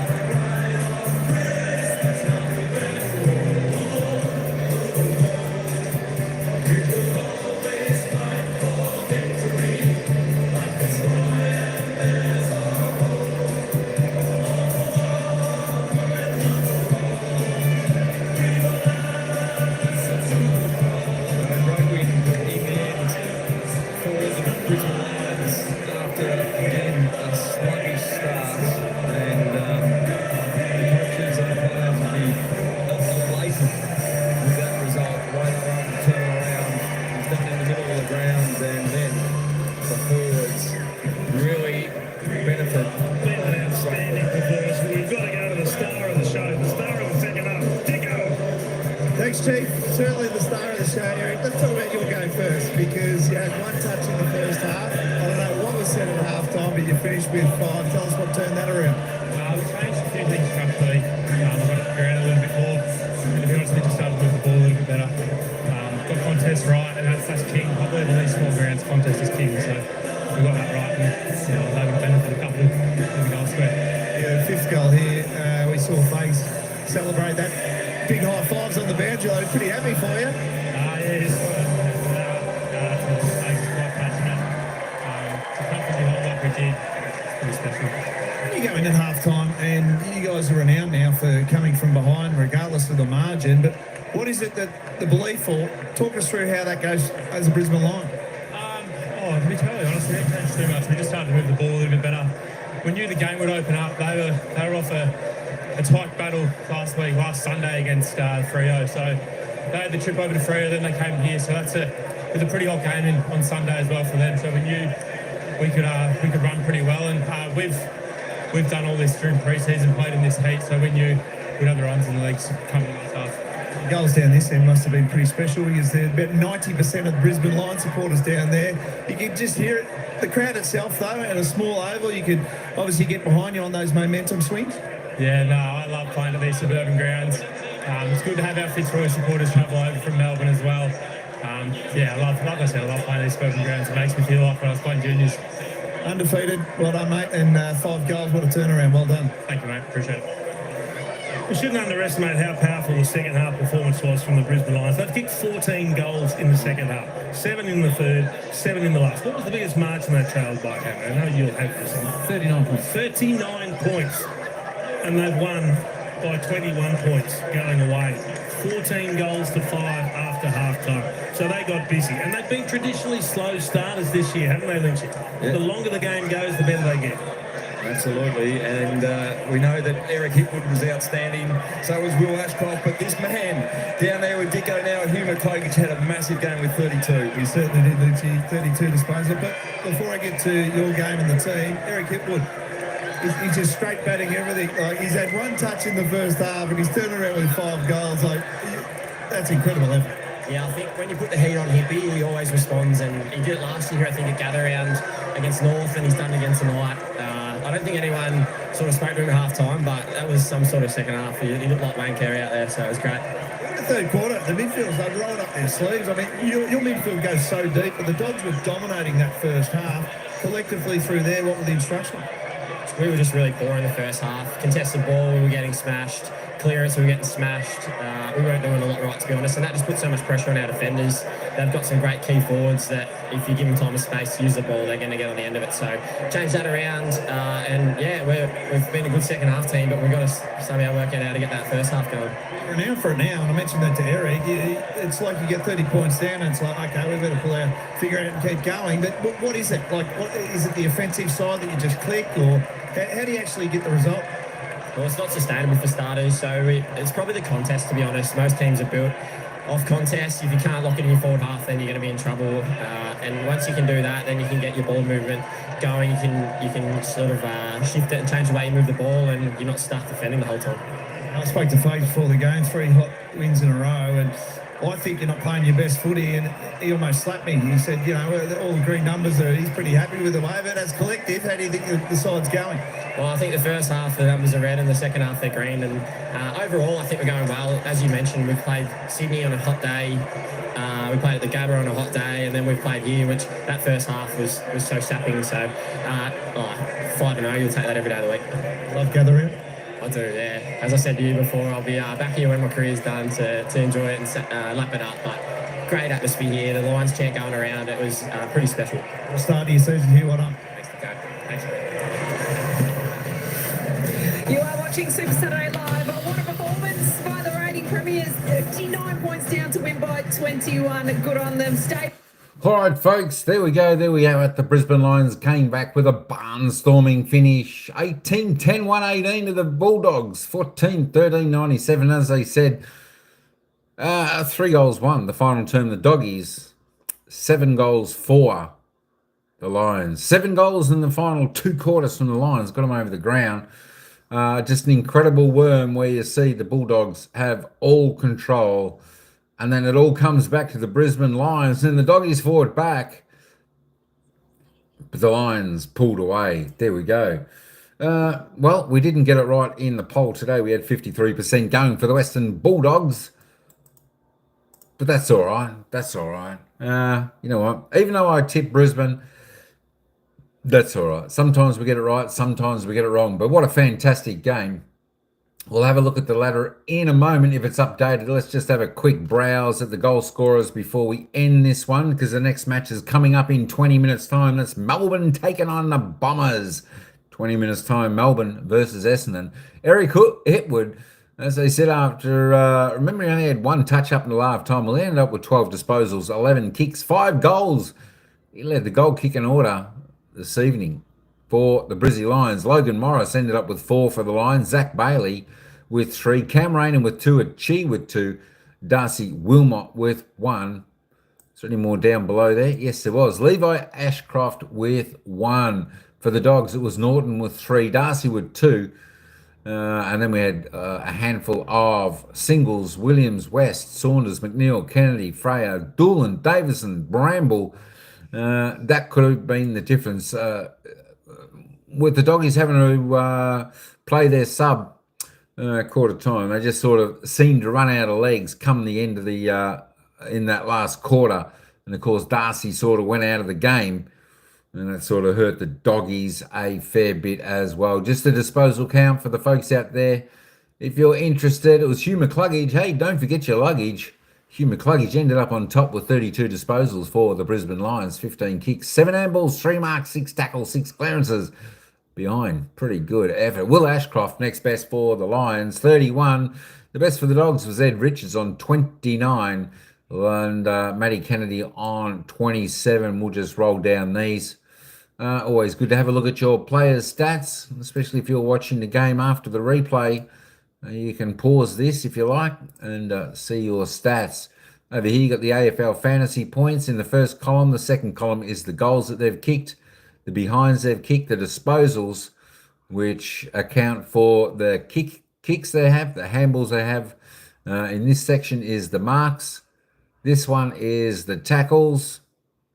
Then you've got the hit-outs, which would be sort of the ruckman mainly. Tim English there, the ruckman, 33 hit-outs, and the clearances.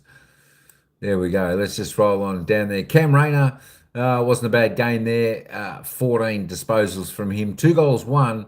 It was good stuff. As we said, Eric Hipwood ended up with 12 touches for the game with 5 straight goals, which is a great effort. Of course, McInerney, Oscar McInerney, always a good player there. The ruckman for Brisbane Lions, 8 touches, 4 kicks, 4 handballs, 42 knockouts. Very, very good effort. All right, let's have a quick look at the team stats, and then we're going to wrap this one up, folks. It was Brisbane Lions ended up in front on disposal count by 35. 41 in the kicks, but the Doggies had a few more handballs, plus 7. Inside 50s, both teams are pretty level there. So both teams had their opportunity, 53-54. Free kicks, not many free kicks given today, which is always good. You like to see the game continue to flow and, the game not being decided by a incorrect free kick, etc. like that. The hit-outs, though, the Lions won that by 17. Clearances by 4. Centre clearances, though, the Doggies did really well in that department. They won that by a big margin of 9, 22-13. That was fantastic effort there by the Dogs. And, of course, the stoppage clearances, Brisbane, too good in that department, 32-19, plus 13 there. Let's head back to the Brisbane Lions song.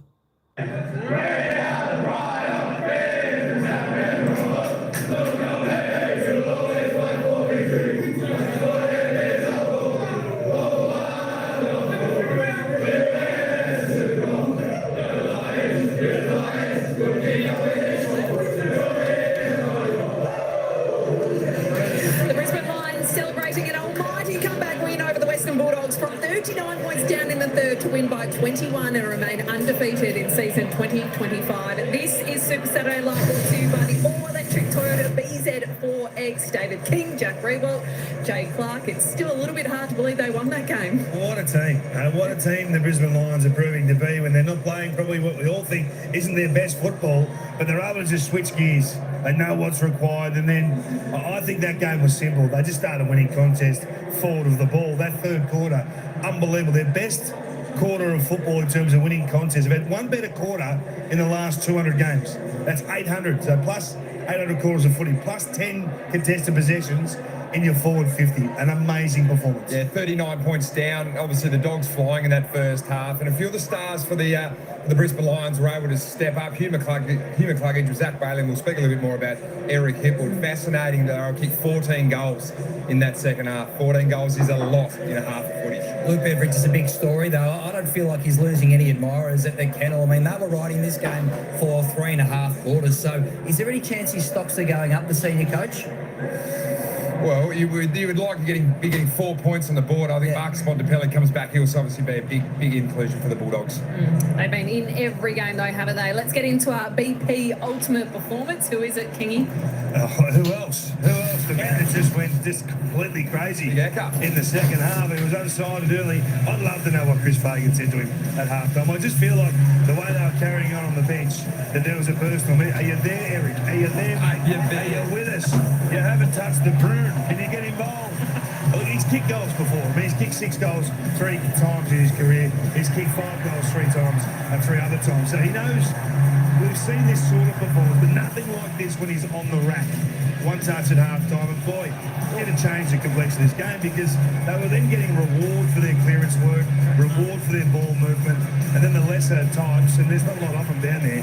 There's stars everywhere in the forward line for the Brisbane Lions. They were able to do their thing because Eric was taking the lion's share of the control of the forward line. I think the big one is that he hasn't done it without Joe, and we know that Joe Danaher retired at the end of the grand final last year. Is that maybe the pressure that's been put on Eric Hipple to stand up is starting to click in. Logan Morris had a fantastic game again tonight, the young superstar with 4 goals, but the big void for Joe Danaher, Eric stepped into it in that second half. Hey, we love our Jamison crowd pleasers on a Saturday night, don't we? And I think we'll get a fair few from the hill tonight. And some feedback. From this afternoon at Nowood Oval, Jack, who is it? Well, who have we got here? What's this? Well, that was it. All right, folks. Let's just get back to this. Wrap this one up. Turnovers 64-60, all pretty even. Uncontested, not a great deal in it. Just about 28 there to the Lions. Contested all the same. Marks plus 24 to the Lions. Marks inside 50. Both teams had plenty of marks inside 50, which was good. Gave them plenty of opportunity. Contested marks, so Brisbane doing it well there. And just looking down there at the tackle count, well, the Brisbane Lions, they certainly come to the fore in the second half, didn't they? 63-37, 2 above their average. And, of course, Doggies under their average. Just not enough tackles in that second quarter. Just didn't have the legs in the final quarter and a half with the Doggies, unfortunately, because it was a fantastic game. Fantastic game. As we said, the game got back to pretty well level with about 6 minutes to go in the game. But, yeah, the Lions were just too strong today, folks. Just too strong. 18-10, 118, defeating the Doggies 14-13, 97. 21-point victors to the Lions here this evening. Let's just have a quick look. Let me just reload this, see if the ladder. And there we go. After the Brisbane Lions victory tonight, the Lions have played 5 and zip, 5 wins, played 5 and 5. They are on top of the ladder now and looking strong as ever. Of course, they played the Western Bulldogs. The Western Bulldogs sit 10th on the ladder now with playing 5, 2 wins and 3 losses, 95.9%. Their percentage is starting to drop a little bit there. Just having a look at next week's game. Let me just pull up next week's game. I was going to say, just bring up the feature. Let me pull that back. Round 6. I want to see who these teams are playing for you next week. Dogs and Lions. Next week, on next Sunday, 7:20 p.m, Marvel Stadium, the Western Bulldogs are going to take on St Kilda. That should be an absolutely fantastic game at Marvel Stadium. And, of course, the Lions, if I can find them, the Lions next Thursday night, wait a minute, folks, wait a minute. Have a listen to this. Next Thursday night, 7:30 p.m, from the Gabba, the Brisbane Lions taking on the mighty Collingwood Football Club. That's right, Brisbane versus Collingwood. Collingwood have just got the wood over the Brisbane Lions. That's going to be the match of the round, I think, next Thursday evening, 7:30 p.m, from the Gabba. All right, folks, that's all I've got for this one. Stay tuned because the next game coming up is, of course, Melbourne taking on Essendon from Adelaide Oval. That starts in 14 minutes' time. So we will see you at that game. I'll cover that game. We'll be live in about 10 minutes' time to cover that game. But anyway, thanks, everyone, for coming in. Hey, Branko, how you going? What happened here? The Dogs had it. If you see here, they got to, I think there was 39-point lead. Early in the third quarter, and then the Brisbane Lions. The Lion train was roaring down the tracks, and they came home with a full steam ahead. Did the Lions? They were just too powerful and running away with it. All right, folks. Thanks, Chia, again for joining the members. We appreciate that. Mega love shout out. Of course, thanks, Branko, for jumping in. That's it. How? Well, it was a little bit like the Adelaide Geelong game. Pretty much replica of that. Adelaide had full control, and then Geelong came back. I think the Doggies ran out of legs in the last quarter. A fair bit. I think even halfway through that third term, I think they just lost a little bit of run. They had to play their sub early in that first quarter. through an injury of the doggies, and I think that took its toll, and especially the Dogs coming off a little bit short of break. Of course, they played in Perth last week, and then they had to fly back to Adelaide, so they did a fair bit of travel. So the Lions just had to come down the weight a little bit. And of course, the Lions are a little bit more used to playing in the heat. So it was a hot day over there, about 30 degrees in Adelaide today. So she's pretty warm. But that's right, 81 to 46. It was somewhere like that. Exactly. But we still didn't write off the Lions at that stage because we knew the Lions could come back and come back hard. And that's exactly what they did in this game tonight. So it was a great effort by the Doggies. They just couldn't quite get the job done. I think when Marcus Bontempelli comes back into the Dogs squad, he'll make a difference. He's a superstar of the Western Bulldogs. Of course, it'll be an epic twosome with him and Darcy in the squad. But yeah, the Lions just too good, too classy, too seasoned, and just too professional in the way it all did back. All right, folks, that's all I got for this one. We'll see you in the next game. Melbourne taking on Essendon. That's coming up in 20 minutes' time, or 15 minutes' time. 15 minutes' time, I think. That's from, that's somewhere over in Adelaide. Adelaide Oval, that is. Over on the beautiful Adelaide Oval. All right, folks, ciao for now. We'll see you there in the next game.